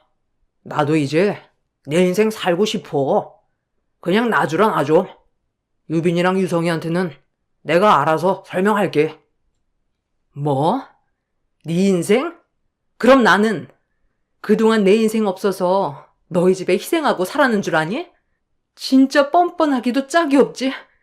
이번엔 어떤 여자야? 잠깐 스쳐가는 바람이 아니었나 보지? 그래, 너 마음대로 해. 살림을 차리든 나가 살든 이혼은 못 해줘 내가. 누구 좋으라고 이혼이야? 너희들이 평생 동거인으로 살아봐 어디. 당장 짐 싸서 나가. 아무 말 안 할게. 대신 이혼은 꿈도 꾸지 마. 그렇게 전 남편과 별거를 시작했습니다. 남편의 성격으로 1, 2년 정도 만나다 헤어질 것 같았지만 그 시간은 오래 갔어요. 간간히 이혼해달라고 전화가 와서 남편은 빌었지만 절대 해주지 않았네요. 누군가는 저보고 미련하다, 아집 있다, 그냥 놔주고 너 인생 살아라 했지만 이혼 도장은 찍어주지 않았어요. 그 여자가 평생 남편의 동거녀로 살길 바랐거든요. 그렇게 남남으로 지내면서 아이들은 바깥에서 남편을 종종 만나기 시작했습니다. 아이들에게 아빠의 부재를 알려주고 싶지 않았기에 바깥에서 만남은 항상 허용했어요. 그리고 시간이 흘러 아들도 장성하고 딸은 의대를 졸업하여 의사가 되었습니다. 뿌듯했어요. 남편 복은 없어도 자식 복이 훌륭하니 이걸로 되었다 싶었죠. 그렇게 슬픔을 애써 기쁨으로 포장하고 살고 있을 때 딸아이는 이제 곧 결혼을 하겠다고 남자친구를 데리고 왔어요. 딸아이가 장성해서 결혼하겠다고 남자친구를 데리고 온 모습을 보니 어려서 키웠던 가정이 주마등처럼 스쳐 지나가더군요. 너무 마음이 이상하고 한편으론 너무 좋았습니다. 딸아이의 남편 될 사람은 듬직하고 딸아이를 살뜰히 챙겨주는 것 같았어요. 무엇보다 딸아이와 말하는 것이 서로 존중해주고 있다고 느껴 좋았네요. 어머님, 안녕하세요. 처음 뵙겠습니다. 유빈이 남자친구예요. 말씀 많이 들었는데 유빈이가 어머님을 많이 닮았어요. 아유, 그래요? 우리 유빈이 미인인데 그 말 들으니까 너무 영광인데. 아, 추운데 얼른 들어와요. 밖에 서 있지 말고. 엄마, 성준 씨 얼마나 다정다감한데 내가 말했지? 이렇게 내가 사랑하는 사람들이랑 있으니까 너무 좋다. 그렇게 인사는 잘 치렀고 딸은 본격적인 결혼 얘기를 하기 시작했습니다. 연애도 2년 정도 했으니 얼른 결혼을 하여 외국으로 공부를 하러 가고 싶다고 말했죠. 사위 될 사람도 의사였거든요. 딸의 결혼을 도우면서 남편도 만났네요. 그런데 이 과정에서 아주 어이가 없는 일이 벌어졌어요. 딸의 상견례 날 서둘러 차에서 내리려고 하는 그때 밖에서 남편과 불륜녀가 상견례장으로 들어가고 있었지 뭐예요. 순간 너무 당황했죠. 이게 무슨 상황인가 싶었어요. 그리고 제가 뒤따라 들어가 보니 이미 사이될 사람 부모님을 만나 악수를 하고 있더군요. 딸과 사이는 그날 조금 늦게 도착하여 부모님끼리 만나고 있었답니다.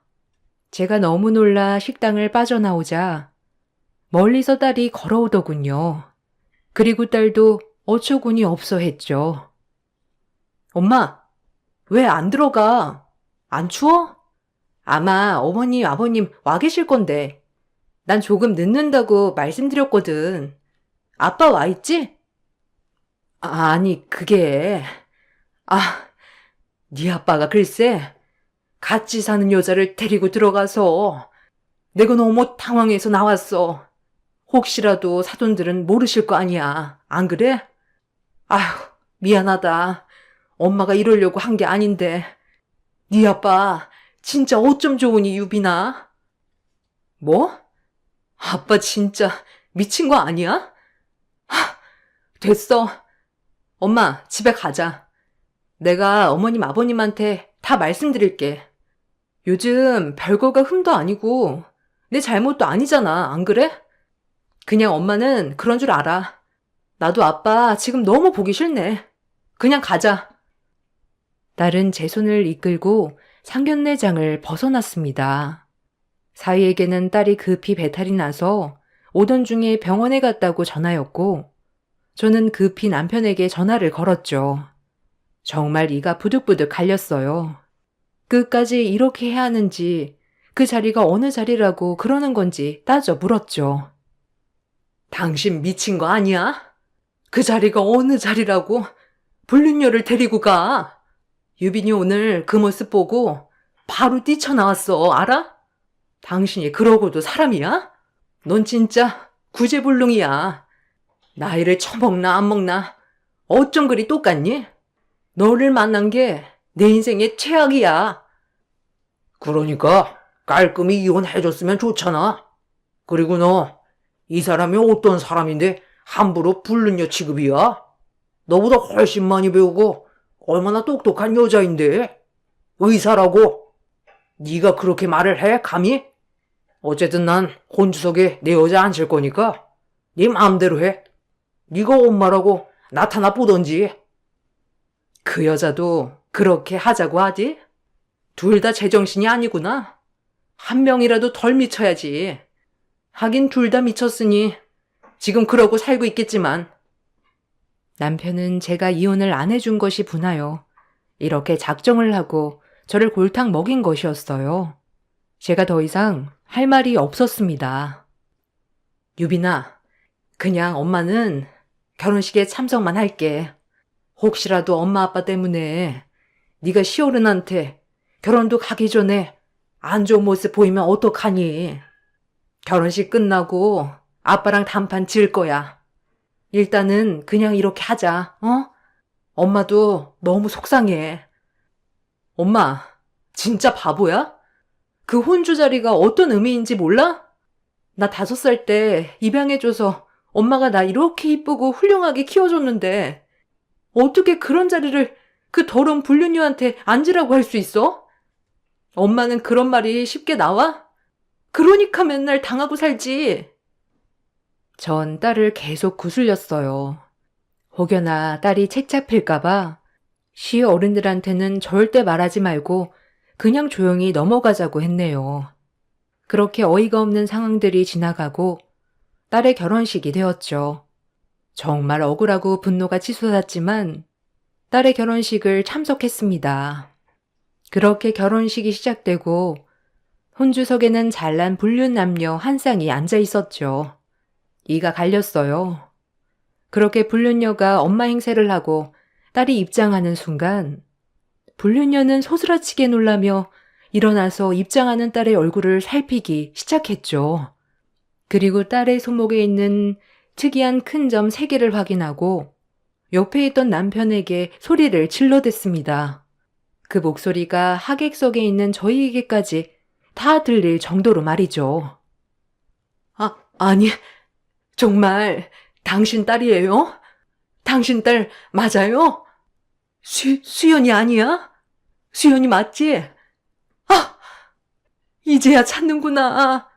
그리고 너무 잘 컸어. 이 말만을 남기고 졸도를 하였어요. 거의 발작 수준으로요. 장례는 아수라장이 되었고 의무팀이 와서 불륜녀를 실어갔죠. 일단 혼주가 부재 상태긴 하지만 식은 하객들도 있으니 이어서 진행하게 되었어요. 결혼식이 끝나고 간단히 인사만을 한 채 제 딸과 사위는 결혼식장을 빠져나왔습니다. 그리고 전 의무팀에 가서 그 여자의 얼굴을 확인하러 갔죠. 그리고 드디어 봤어요. 남편은 그 여자 옆에서 언제 깨어나기만을 기다리며 손붙잡고 있더군요. 아주 꼴사나웠습니다. 그리고 얼굴을 보니 그 여자더군요. 그 여자는 저희 어머님이 돌아가셨을 때 조문객으로 왔던 여자였습니다. 생각보다 남편과 오래된 사이였네요. 정말 뻔뻔했죠. 당신이 유빈 아빠랑 사는 그 여자군요. 어떻게 당신 내 딸 혼주석에 앉으려고 해? 미친 거 아니야? 하긴 안 미쳤으면 이러고 살고 있지도 않았지. 이혼 안 해줬다고 시위하는 거야 지금? 그랬다고 한 번뿐인 내 딸 인생을 망치려 들어? 너 내가 가만 안 둬. 당신 딸 김수연 맞아요? 혹시 성육 보육원에서 입양했나요? 난 딱 알아볼 수 있었어. 아니, 고마워요. 우리 딸 키워줘서. 뭔 소리야? 내 남편이 그래? 입양했다고? 그래, 우리 유빈이 입양한 딸이지만 한 번도 입양했다고 생각해 본 적 없는 내 친딸이야. 그런 내 딸 결혼식을 네가 감히 망쳤다고 알아? 너랑 도영만 용서 안 해. 내가 네 병원 문 닫게 해줄 거야. 알겠어? 아유, 제 딸이에요. 유빈이, 아니, 수연이. 사실 제가 낳은 제 친딸이요. 오늘 손목에 점 보고 확신했어요. 아니, 어떻게 이렇게 만나는지. 너무 살기 어려워서 잠깐 맡겼어요, 수연이. 근데 그 사이에 입양 갔다고 하더라고요. 말도 안 됐죠. 그 길로 전 남편과 이혼하고 딸 하나 찾겠다고 열심히 살았네요. 그러다 유빈 아빠도 만난 거고요. 죄송해요. 제 딸 너무 잘 키워주셔서 감사합니다. 아니, 무슨 소리를 하는 거야? 유빈이가 그토록 자기가 찾아 헤맨 자기 딸이란 말이야? 어떻게 이런 일이? 믿을 수가 없는 말이었습니다. 불륜녀가 버린 딸이 제가 입양한 딸이었다니요. 믿기 힘든 말이었네요. 이런 우연도 있다니. 이제 와서 달라지는 건 없어. 유빈이가 알면 어떨 것 같아? 너는 나락으로 떨어져도 할 말 없는 거 알지? 자기 친엄마란 사람이 그동안 자기 버리고 불륜 저지르면서 살아왔다는 거 알게 되면 얼마나 소름 끼치겠어. 자업자득이야. 이 나쁜 것들아. 더러운 것들. 와장창 뒤에 부캐가 가방이 떨어지는 소리가 들리며 울부짖는 딸이 서 있었어요. 저를 챙기러 데리러 온 딸이 다 듣고 말았죠. 엄마, 그게 무슨 말이야? 친엄마라니. 내가 잘못 들은 거 맞지? 내 친엄마가 저딴 여자일 리 없잖아. 거짓말 치지 마. 아니라고 해. 유빈아. 그게 얼른 나가자. 엄마가 천천히 설명해 줄게. 상종할 필요도 없어. 어? 좋은 날 웃어야지. 내 딸, 우리 유빈이. 그래, 내 친엄마는 엄마잖아. 저딴 여자일 리 없잖아. 저렇게 더럽고 인간 쓰레기에다가 뻔뻔할 리가 없지. 안 그래? 수연아. 아니, 유빈아. 미안하다. 그땐 너무 살기 어려워서 그랬어. 엄마가 금방 너 찾으러 갔어. 아니, 평생 찾았어. 닥쳐. 그 더러운 입으로 내 이름 올리지 마. 아빠랑 엄마랑 이혼시키려고 당신이 내 혼수석에 앉고 우리 엄마 골탕 먹인 거 내가 모를 줄 알아? 나한테 친엄마는 지금 우리 엄마니까 다신 나 찾지 마. 그리고 아빠도 나 볼 생각 마요. 둘 다 잘 먹고 잘 살아 그냥. 이제 우리 엄마 내가 챙길 거고 유성이도 내가 책임질 거니까 이제 우리 찾지 마세요. 더러운 사람들. 상종 못할 인간들. 딸의 말이 끝나자마자 의무실에 있던 꽃병의 물을 상간녀와 남편에게 쏟아 부어 버렸어요. 그리고 꽃으로 사람을 때리지 말라 했지만 물을 부은 순간 이성을 잃었습니다. 꽃으로 사정없이 상간녀와 남편을 팼네요. 그렇게 패고 나니 정신이 들더군요. 상간녀는 자기 잘못을 이제서야 알았는지 가만히 맞고만 있었고 남편은 왜 때리냐고 그 와중에도 상간녀를 감쌌고요. 그리고 끝으로 딸은 저를 데리고 나왔습니다. 전 너무 미안해서 오열했어요. 그리고 딸에게 아픈 시련을 준 것 같아 너무 죄스러웠죠. 미안해, 우리 딸. 엄마가 다 잘못이다. 혹시 마음에 상처 남은 거 아니지? 아니, 상처 남았겠지. 엄마 아빠가 너무 모자란 사람이야. 엄마가 왜 미안해? 그 더러운 여자가 미안해해야지. 아빠도 똑같아. 엄마, 나한테 미안해하지 마요. 나 이제야 속이 후련해. 시어른들한테도 다 말할 거야. 솔직히 좀 무서웠어. 가뜩이나 입양했는데 아빠 엄마까지 이혼한 집에 콩가루 같은 느낌이어서.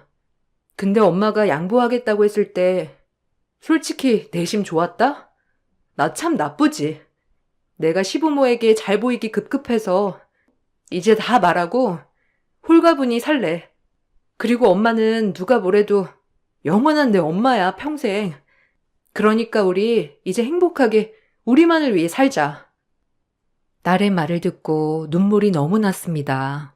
그동안 뭘 위해 살아온 건지 정말 제 자신이 어리석었죠. 딸의 말을 듣고 결심했고요. 그래서 지금은 남편과 이혼 상태입니다. 재산은 이미 시어머님이 저에게 남겨준 재산이 많았기에 충분했고요. 불륜녀한테 상간녀 소송으로 위자료도 받았죠. 상간녀도 딸아이를 만나고 싶었는지 남편과 정리를 한 모양이더군요.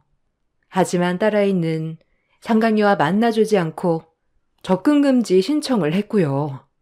남편 또한 마찬가지로 말이죠. 길고도 질긴 인연, 딸 덕분에 청산하게 됐네요. 애초에 이게 맞는 것이었지만 무엇 때문에 놓지 못하였는지 참. 가끔 딸 생각을 하면 가슴이 아프지만 딸의 이야기를 듣고도 딸을 진심으로 아껴주시는 시댁어른들과 사위를 보면 한편으론 가슴이 놓이기도 하고요. 그 불륜녀들에게 최고의 복수는 아마 자식의 외면 아닐까 합니다. 남편도 자식에게만큼은 끔찍했지만 아들 또한 이 얘기를 듣고 아빠랑 더 이상 만나지 않네요. 언젠간 돌아오리라 믿었지만 이 믿음이 어리석다는 것을 늦게나마 깨달았죠.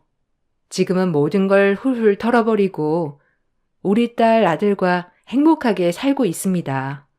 가끔 딸아이가 낳은 손주 녀석들을 보는 맛에 행복하게 살고 있죠. 사연을 읽다가 제 사연 또한 어디에 내놔도 뒤처지지 않아서 생각난 김에 써보았는데 재밌으셨나요?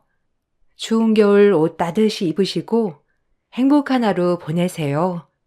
감사합니다. 안녕하세요. 저는 40대 초반 여자입니다. 사람이 살다 보면 예상하지 못한 상황들을 겪게 된다지만 이건 좀 너무 심한 것 같아 사연을 신청하게 되었습니다. 남편과 결혼 생활한 지 8년 정도 지났을 때 건강에 문제가 생겨서 검사를 받은 적이 있었는데 젊은 나이라 큰 문제는 아닐 줄 알았던 제 생각과는 다르게 담당 의사가 남편의 몸 상태를 진단한 결과는 충격적이었어요. 신장이 좋지 않다며 급성 사구체 신염으로 세후에는 결국 이식을 해야 한다는 말을 듣게 되었습니다. 몸의 변화는 이리 고돼 피곤해서 그런 줄 알았어요. 지속적으로 옆구리 통증이 있다곤 했지만 엄청 힘들 정도로 심각하진 않다길래 그냥 넘어간 적이 몇 번 있었습니다. 그런데 본인이 생각해도 뭔가 좋지 않은 느낌을 받아서인지 검사 좀 받아보고 싶다는 말에 병원을 같이 가게 된 거였는데 갑자기 급성 신염이라는 말을 들었을 땐 뭔가에 쿵 하고 맞은 것 같았어요. 서로가 너무 바쁘고 체력적으로도 많이 힘들다 보니 그냥 넘어갔던 것들이 남편의 몸을 망가뜨리고 있었다는 걸 알게 되었을 땐 후회가 밀려오더라고요. 급성이라는 게 얼마나 무서운지 그때 깨닫게 되었습니다. 남편은 하루가 다르게 몸 상태가 많이 안 좋아져서 결국 병원 입원을 결정해야만 했는데 이런 상황들을 시댁에서 알게 되자 집안에선 난리가 났었어요. 남편이 급성 신염에 걸리게 된 이유가 전부 저 때문이라며 병실에 누워있는 모습을 본 시모는 저에게 막말을 퍼부었어요. 그런 말을 듣고 있던 저는 너무 어이가 없어서 시모의 말을 되받아쳤어요. 이게 왜 제 탓이에요? 자기 몸 하나 제대로 관리하지 못한 저 사람 탓 아니에요? 저는 몇 번이나 병원에서 검사 받아보라고 했었는데 말을 듣지 않은 게 누군데요. 지금 너무 어이가 없어서 말도 안 나와요. 그럼 어머님은 그동안 이 사람 신경이라도 쓴 적 있어요? 돈 필요할 때만 전화하지. 평소에 어떻게 지냈는지, 어디 아픈 곳은 없는지 한마디라도 물어본 적 없었잖아요. 아쉬울 때만 전화해서 용돈 떨어졌으니까 돈 달라는 말이나 하고 어머님이 저희 한 푼이라도 도움 주셨어요? 이 사람 병원에 입원해 있으니까 용돈 떨어질까봐 그게 걱정인 건 아니고요. 일이 이렇게 됐으니 어쩌겠어요. 생활비는 서방님한테 받아야죠. 그동안 서방님은 동생이라는 이유로 지금까지 단 한 번도 생활비 지원을 해준 적 없었잖아요. 그러니 지금처럼 안 좋은 상황에선 당연히 가족끼리 도와야 하지 않겠어요? 돈줄 끊겼다 생각하는 것보단 앞으로 어떻게 이 일을 처리해야 될지 그것부터 고민하는 게 좋을 것 같네요. 형이 몸 관리를 못해서 생긴 일인데 왜 제가 생활비를 지원해 줘야 되는 건데요? 이번에 새 집으로 이사 가서 금전적으로 쪼들리는 거 형수님도 잘 알잖아요. 그래 맞다. 막내는 이번에 큰돈 나갔잖아. 대출도 상당히 많이 받았는데 생활비를 어떻게 줄 수 있겠니? 내 아들이 저렇게 됐으니 당연히 네가 책임을 져야지. 너희 집안이 잘만 살았어도 내 아들이 고생했겠어? 아무리 힘들게 돈 벌면 뭐해? 네가 벌어들이는 수익이 적으니까 한 달 사는 것도 빠듯한 거잖아. 어머님이 저 사람한테 생활비만 적게 가져갔어도 몸 상태가 저렇게까지 되지는 않았겠죠. 얼굴만 보면 하는 얘기가 뭐예요? 들어오는 돈이 적어서 생활이 안 된다며 불만을 털어놓는데 제 속이 어떻겠어요. 저희 가족 때문에 이 사람이 고생하는 것보다 어머님 불만 들어주려고 고생하는 부분이 더 크다고요. 낳아줬다는 이유 하나만으로 끝까지 빼먹으려는 그런 보상심리 때문에 이 사람 몸에 한계가 찾아온 거고 버티지 못해 결국 급성 신장염에 와서 회복이 안 되고 있는데 아직까지 돈 타령이에요? 이 사람 잘못되면 제가 가만히 있을 것 같아요. 제일 불쌍한 건 남겨질 애들이라고요. 쓸데없는 말씀하실 거면 당장 나가주세요. 저는 화가 머리끝까지 올라와 그동안 참고 살면서 생겼던 불만들을 전부 쏟아내 버렸어요. 시모아 시동생은 얼굴이 붉어져서는 제 말을 받아치면서 병실이 떠나갈 정도로 분노를 표출하고 있었습니다.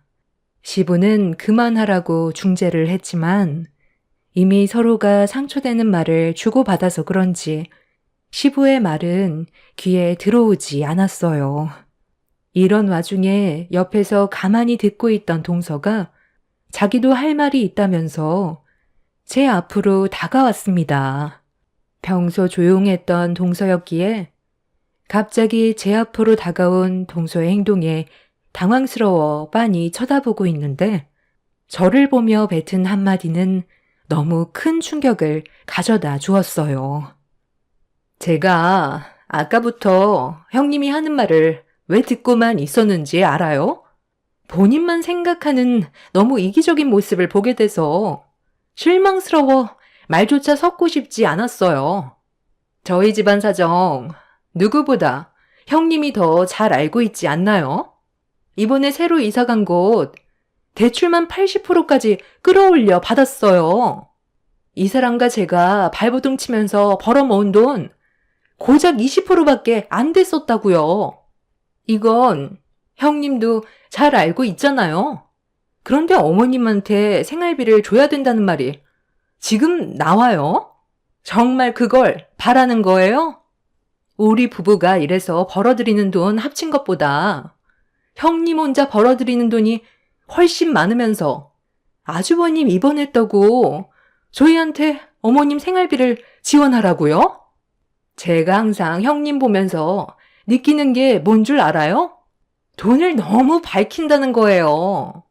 가진 것도 많은 사람들이 꼭 보면 돈에 더 환장한다니까요. 안 그래요, 어머님? 그래, 맞다, 맞아. 얘네 둘이서 버는 돈보다 훨씬 많이 벌면서 자기가 버는 돈 그거 조금도 나눠주고 싶지 않으니까 너희들한테 떠밀어 버리려는 거 나도 다 안다. 어쩜 사람이 저러니? 내가 평생 후회하는 건 너를 우리 집안 며느리로 받아들인 거야. 가족들 앞에서 돈 타령하는 네가 아주 꼴보기 싫어 죽겠다. 제가 지금 많이 번다고 생각하세요? 다들 뭔가 단단히 착각하고 있는 것 같은데 현재 운영하고 있는 쇼핑몰 사업이 경쟁률이 워낙 치열해서 제가 가지고 가는 순수익은 많이 없어요. 두 사람보다 많이 번다고 생각하겠지만 그건 매출이지 순수익은 아니거든요. 제가 실질적으로 가지고 가는 돈은 서방님 월급보다 적다고요. 저 혼자 일하는 것도 아니고 직원들까지 있다 보니 당연히 제가 가지고 가는 돈은 적어질 수밖에 없는 건데 왜 그런 생각을 가지고 있었는지 모르겠네.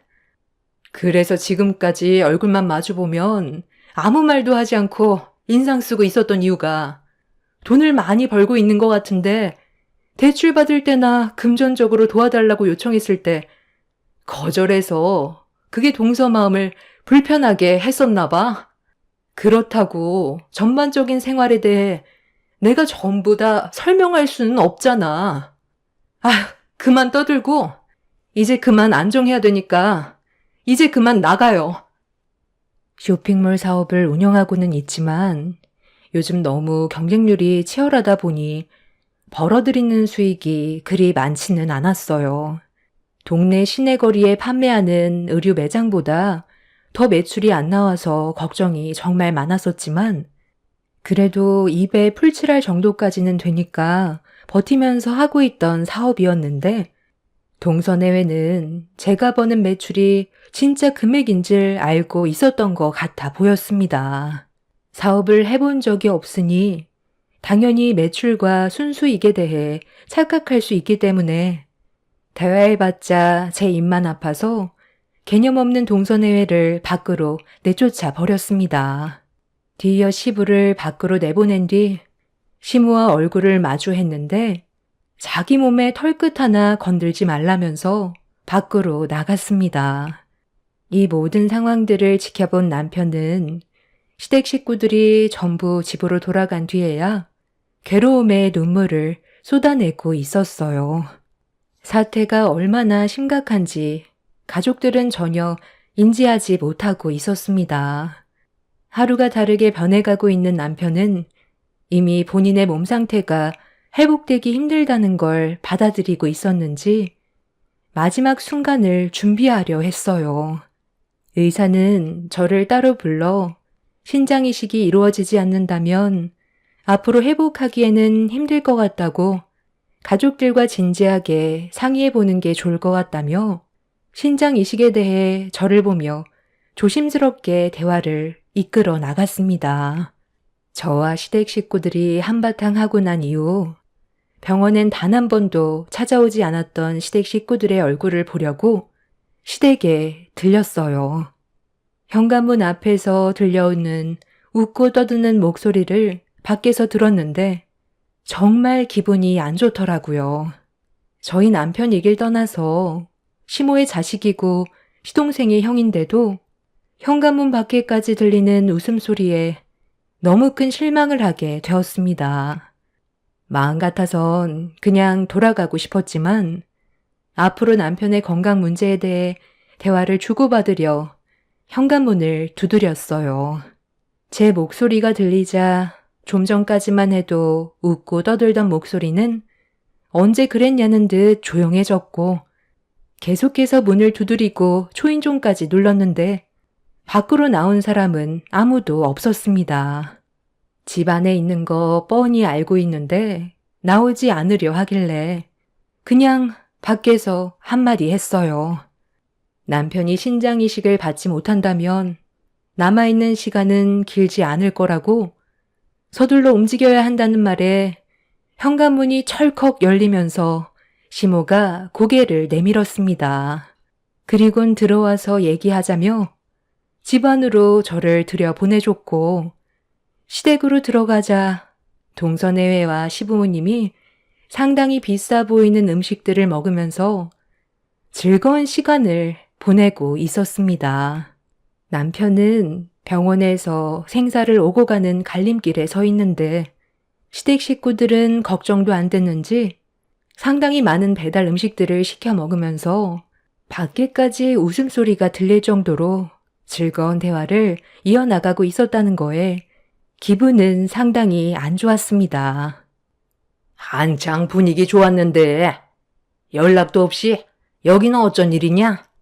병실에서 우리 내쳤을 때 영 끊으려고 한 거 아니었어? 별로 대화하고 싶지도 않은데 용건이 뭐야? 그이가 지금 상당히 안 좋아요. 저번에 오셨을 때 어떤 상태인지 설명 들으셨잖아요. 급성 신장염인데 너무 악화가 많이 되어버려 회복하는 건 불가능할 것 같고 이식자가 나타나길 기다려야 하는데 그게 쉬운 문제도 아니라서 두 손 놓고 기다리고만 있다간 결국 그이가 세상을 떠날 것 같아서 찾아왔어요. 신장 이식은 가족 중에서 해주는 게 제일 부작용이 적다고 하는데 일단 검사부터 받아봐야 하지 않겠어요? 그이가 세상 떠나길 바라는 건 아니잖아요. 어머, 그러니까 지금 형님이 하는 말은 이 사람 보고 신장 이식을 해달라는 말인 거예요? 어머님이랑 아버님은 연세가 있으셔서 이식을 하나만 하잖아요. 아이, 내가 미쳤다고 이식을 해주겠어? 당신이랑 애들이 있는데 괜히 내 신장 떼어줬다가 나한테까지 문제가 생기면 어떡해? 방금 한 말 못 들은 걸로 할 테니까 그만 나가주세요. 어차피 세상 떠나게 될 수밖에 없는 거면 그냥 현실을 받아들여요. 왜 멀쩡하게 잘 살고 있는 우리들한테까지 피해를 주려는 건데요? 가족이라면서요.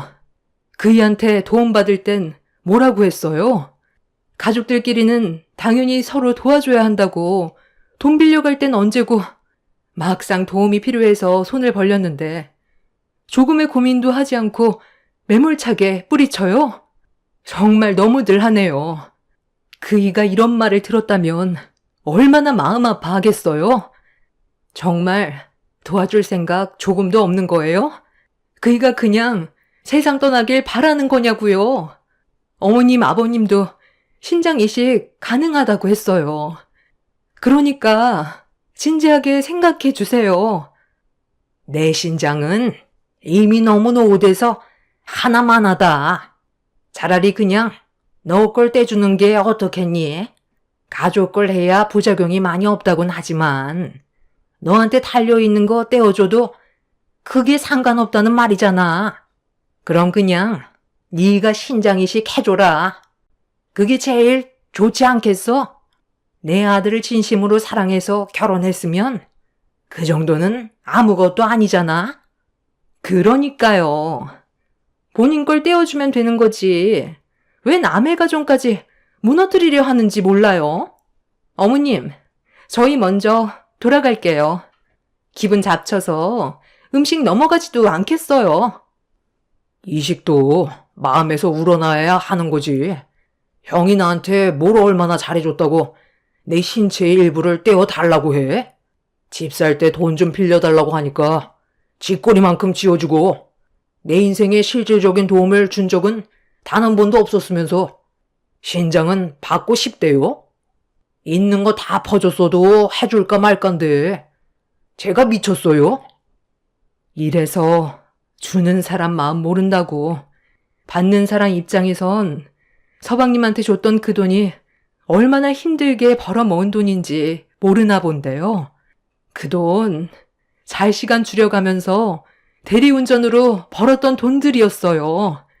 우리도 좀 더 넓은 집으로 이사를 가야 하는 상황인데도 그이는 서방님이 동생이라는 이유 하나로 몇 년간 힘들게 모았던 돈을 고민도 하지 않고 지어준 거라고요. 그 돈조차 없어서 빌렸으면 감사하게 생각을 해야지. 지금 빌려준 돈이 적었다고 불만을 터뜨리는 거예요? 그럼 그냥 전부 다 되돌려 받는 게 좋겠네요. 감사한 줄 모르는데 도와줄 필요 전혀 없죠. 당연하게 생각하는 당신들 때문에 그이가 제일 많은 피해를 봤다고. 여기서 뿔만 터뜨려봤자 해결되는 거 하나 없다. 집안 분위기 망치지 말고 그만 돌아가라. 그리고 이런 문제로 찾아올 거면 다시는 문도 두드리지 마. 시모는 저를 강하게 밀치면서 밖으로 내쫓았어요. 부모란 사람들이 자기 아들이 세상을 떠날 정도로 몸 상태가 안 좋다는데도 눈 하나 깜빡하지 않고 동선회에만 챙기고 있었습니다. 시댁 식구들에게 너무 큰 실망을 하게 된 저는 두 번 다시는 얼굴조차 보고 싶지 않아 아무 연락도 하지 않았습니다. 병실에 누워있는 남편의 건강을 하루빨리 되찾기 위해서는 신장 이식자를 더는 기다릴 수가 없었기 때문에 제가 이식하겠다고 결정을 지었습니다. 부모님은 제가 남편한테 신장 하나를 떼어준다고 하자 경악을 하면서 완강하게 거부를 하셨어요. 만에 하나 잘못되기라도 했다가 돌이킬 수 없는 결과로 이어지게 될까봐 부모님은 걱정을 하셨습니다. 하지만 앞으로 남편과 함께할 시간이 아직 많이 남아있고 아이들도 남편이 하루빨리 회복되길 간절히 바라고 있어서 더는 지체할 수가 없었습니다. 그렇게 단호하게 신장 이식을 결정한 뒤 병원에서 여러 가지 검사를 받고 나서 모든 준비가 끝이 났을 때 마지막으로 남편과 수술 잘 끝내서 다시 만나자는 말을 끝으로 저희 부부는 동시에 수술실로 들어가게 되었습니다. 상당히 떨리는 순간이었지만 어느 순간부터 기억이 나지 않았어요. 얼마의 시간이 지났는지 마취에 깨서 눈을 뜨게 됐는데 수술실이 아닌 병실로 옮겨져 있는 상태였습니다. 몽롱한 상태라 속이 울렁거렸고 천천히 고개를 돌려 상황 파악을 하고 있던 그 순간 갑자기 제 얼굴을 향해 알 수 없는 물건으로 사정없이 내려쳤어요. 온몸에 힘이 없고 마취가 덜 풀린 상태라 당황해하고 있었는데 저와 눈이 마주친 건 저희 부모님도 아닌 시모였고 저를 내려보면서 하는 말에 상당한 충격을 받았습니다. 너만 없어도 우리 집안 행복하게 살 수 있다. 이제 그만 내 아들 놔주고 각자 갈 길 가라. 신장 그거 하나 떼줬다고 해서 달라지는 거 아무것도 없으니까 내 아들 발목 잡지 말고 여기에다가 사인해라. 저번에 네가 우리 집에서 한바탕 하고 돌아갔을 때 가족들과 진지하게 대화를 나눴었거든. 그런데 하나같이 결론이 뭐였는지 알아? 너를 우리 집안 식구로 받아들이지 않겠다는 의견으로 모두 만장일치 결정을 내렸었다. 너 하나가 우리들을 얼마나 힘들게 하는지 알아? 회복하는 대로 내 아들과 이혼해라. 나는 순종적인 며느리를 원하지. 너처럼 기세고 성격 고약한 그런 며느리 원했던 거 아니다. 내 말 무슨 뜻인지 알아들어? 시모는 이혼장으로 제 얼굴을 향해 수차례 휘두르면서 자기 아들 발목 잡지 말라고 한바탕 난리를 쳤어요. 저는 마취가 덜 풀려 시모가 무슨 말을 하는지 전부 다 정확하게 듣지 못했지만 얼굴을 향해 서류를 휘두른 시모를 절대 용서하고 싶지 않았어요. 환자에게 저지른 행동은 명백히 법적 처벌을 받게 될 행동들이었습니다. 지금 뭐 하시는 겁니까? 당장 환자분에게서 떨어지세요. 지금 수술실에 기계 문제로 시작도 하지 못했는데 환자가 잘못되기라도 하면 책임지실 거예요? 네? 아니 그럼 수술은 아예 시도조차 하지 않았다는 거예요? 맞지만 하고 아무것도 진행이 된 건 없는 거냐고요? 아니 근데 선생님, 그런데 왜 이렇게 오래 걸린 거예요? 기계를 고쳐보려고 했는데 그게 생각보다 쉬운 문제가 아니더라고요. 마치는 시간이 정해져 있기 때문에 그 전에 수술이 끝나야 되는데 수술이 마무리되기 전에 환자가 깨어난다면 더 큰 사고로 이어질 수 있거든요. 그 전에 추가적인 마취를 한다 해도 그건 또한 환자의 몸에는 엄청난 부담으로 올 수 있으니 수술실에 있는 기계를 정상적으로 수리를 본 뒤에 다시 수술하기로 결정을 하게 되었습니다. 그런데 마취에서 덜 풀린 환자한테 이게 뭐 하는 짓입니까? 시모의 얼굴은 사색이 되었고 천천히 고개를 돌려 저를 바라봤어요. 제가 남편한테 신장 이식을 끝내면 저를 내칠 생각을 가지고 있었다는 거에 너무 큰 충격으로 다가와 분노가 가라앉지 않았어요. 손가락 하나 까딱하기 힘든 저에게 이혼 서류로 얼굴을 내려줬다는 건 절대로 용서받을 상황은 아니었습니다. 그리고 뒤이어 저희 부모님과 아이들이 병실로 들어왔는데 시모와 마주친 부모님은 당황한 얼굴로 분위기를 살피기 시작했고 제 옆을 지키고 있던 담당 의사가 저희 부모님께 시모가 한 행동에 대해 전부 설명해주고 있었습니다. 엄마는 의사의 말을 듣고 있던 도중 화를 억누르지 못하고 시모의 머리채를 잡아 사정없이 앞뒤로 흔들어 버렸어요. 시모는 엄마의 돌발 행동에 많이 놀랐는지 비명을 지르면서 손에 들고 있던 서류를 떨어뜨렸어요. 아빠는 서류를 주워들더니 그 안에 있던 내용물을 확인하자마자 어이가 없다는 듯 한숨을 쉬면서 시모에게 화를 냈습니다. 신장 이식이 끝난 줄 알고 이혼 서류를 내밀었다는 거에 아빠도 분노를 하셨습니다. 제 딸이 사이한테 신장 이식 해주겠다는 거 뜯어 말렸습니다. 애지중지 키운 내 딸이 혹시라도 잘못될까봐 걱정이 돼서 거절을 했어요. 그런데도 제 딸은 자기와 평생 함께해야 될 남편이라고 신장 이식을 해주겠다는데 제가 어떻게 그걸 막을 수 있겠어요? 서로 진심으로 사랑하지 않는다면 분명 제 딸은 신장 이식을 고민했을 테지만 그런 모습은 조금도 찾아볼 수가 없었어요. 급성 신장염으로 위험에 처해 있는 사이를 하루빨리 정상으로 돌리고 싶어서 제 딸은 무서움을 참아가며 수술실로 들어갔는데 사돈은 수술실에서 나와 마취도 덜 깬 제 딸에게 이혼 서류를 들고 얼굴에 뺨을 후려쳐요? 이게 인간이 할 짓이야? 당신 아들 살리겠다고 결심한 내 딸에게 신장 이식이 끝난 줄 알고 이혼 서류를 내민 게 말이 되냐고.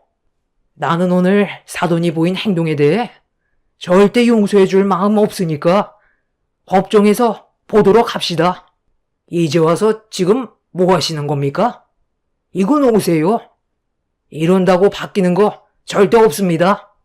저는 절대 이식 허락하지 않을 겁니다. 아유, 사돈어른, 죄송합니다. 제가 잠깐 정신이 나갔었나 봐요.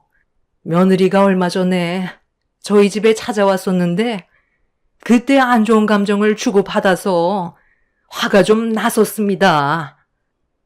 시모는 뒤늦게 무릎 꿇고 용서를 구했지만 저희 부모님은 이미 너무 큰 상처를 받았던 터라 이 상황을 절대 좋게 넘어갈 생각은 없었습니다.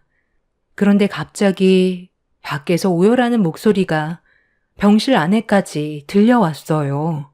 마취에서 거의 회복이 된 저는 몸을 천천히 일으켰는데 밖이 소란스러워지자 병실 밖을 살핀 엄마는 얼굴이 노랗게 돼선 떨리는 목소리로 입을 열었습니다. 동서가 밖에서 오열을 하고 있었고 시동생이 수술실로 급하게 들어가는 모습을 보게 된 거였죠. 이 말에 시모는 병실 문을 박차고 수술실로 급하게 달려갔어요. 시모가 동서에게 어떻게 된 거냐고 물어보는 목소리는 병실에까지 들려왔고 저는 부모님의 부축을 받아 동서가 있는 곳으로 향했습니다. 동서는 눈물을 쏟아내면서 어떻게 된 상황인지 설명을 해줬어요. 말을 제대로 이어나가지 못하는 동서의 말을 듣던 시모는 결국 실신을 하게 되었습니다. 동서와 시동생이 영화를 보러 가기 위해 횡단보도 앞에서 신호를 대기하고 있다가 신호등이 바뀌면서 동서네가 횡단보도를 건너는 순간 우측에서 오는 차량이 동서네를 못 보고 그대로 돌진하게 되면서 부딪히게 되는 충격적인 사고가 생기게 된 거였어요. 시동생이 뒤늦게 돌진하는 차량을 발견하면서 동서를 밀쳤지만 시동생은 피하지 못하고 그대로 차량에 부딪히게 되었고 그 사고로 머리를 크게 다쳐 수술실로 들어가게 된 거였습니다. 하루아침에 생과사의 갈림길에 서 있는 시동생이 수술실에서 나오길 모두가 한참 동안 기다리고 있었는데 오랜 수술 끝에 나온 의사는 결국 시동생이 하루를 넘길 수 없을 것 같다면서 고개를 저었고 그 말을 듣게 된 동서와 시모는 땅을 치며 오열을 했어요. 시모는 두 아들을 잃게 되는 상황을 맞닥뜨리게 된 거였습니다. 뒤늦게 병원으로 달려온 시부도 충격을 많이 받았는지 괴로워하면서 시모와 진지한 대화를 이어나갔어요.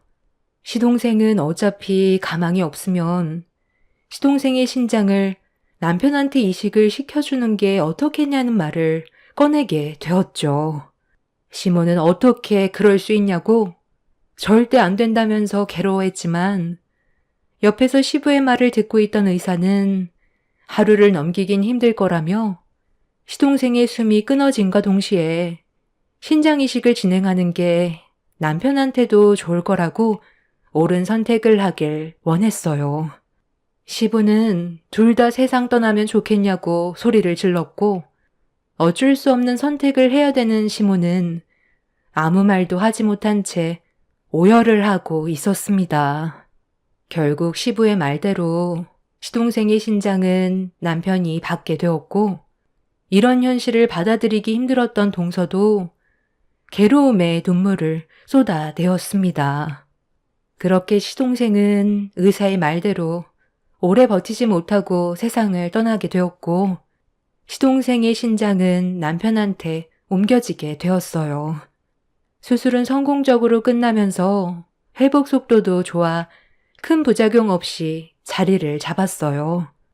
현재 통원 치료 받으면서 몸을 회복시키고 있습니다. 저희 부모님은 시모가 겪은 아픔 충분히 인지하고는 있지만 저에게 했던 행동에 대해서는 또 다른 일이기 때문에 법적으로 소송을 제기한 상태입니다. 시부도 시모가 저에게 했던 잘못에 대해 충분히 사과를 했었고 동서도 저에게 막말했던 부분에 대해 용서를 구했어요. 한 사람이 세상을 떠나고 한 사람은 다시 이 세상을 살게 되었습니다. 저도 최대한 좋게 넘어가는 게 좋을 것 같아 시모와 저와의 관계를 심각하게 만들지 않고 최대한 좋게 넘어갈 생각입니다. 사람이 살다 보면 예상하지 못한 일들이 펼쳐진다고 하지만 최근에 제가 겪었던 일들은 너무 충격적이라 사연을 신청하게 되었습니다. 지금 현재 시모는 시동생이 떠난 충격에 조용히 지내고 계시긴 하지만 또다시 본성이 드러날 때가 올 거라는 거 저는 알고 있어요. 그래서 남편의 건강이 완전히 회복이 되는 대로 다른 지역으로 이사 가서 조용히 살아갈 생각입니다. 하나 마음에 걸리는 건 동서가 저에겐 막말을 퍼부었어도 시동생의 신장을 남편이 받았기 때문에 금전적으로 도움을 주는 게 맞는 것 같아 이 점에 대해 고민을 하고 있어요. 혼자서 아이들을 키우는데 많은 어려움이 있을 거라고 생각합니다. 저희 남편도 그렇게 하길 원하고 있어요. 최대한 좋게 마무리 짓는 게 서로를 위한 길이겠죠. 제 사연을 들어주신 분들의 가족은 언제나 서로를 위하고 화목하게 지냈으면 좋겠어요. 왜 가족인지 그걸 항상 먼저 생각하시길 바랍니다. 감사합니다.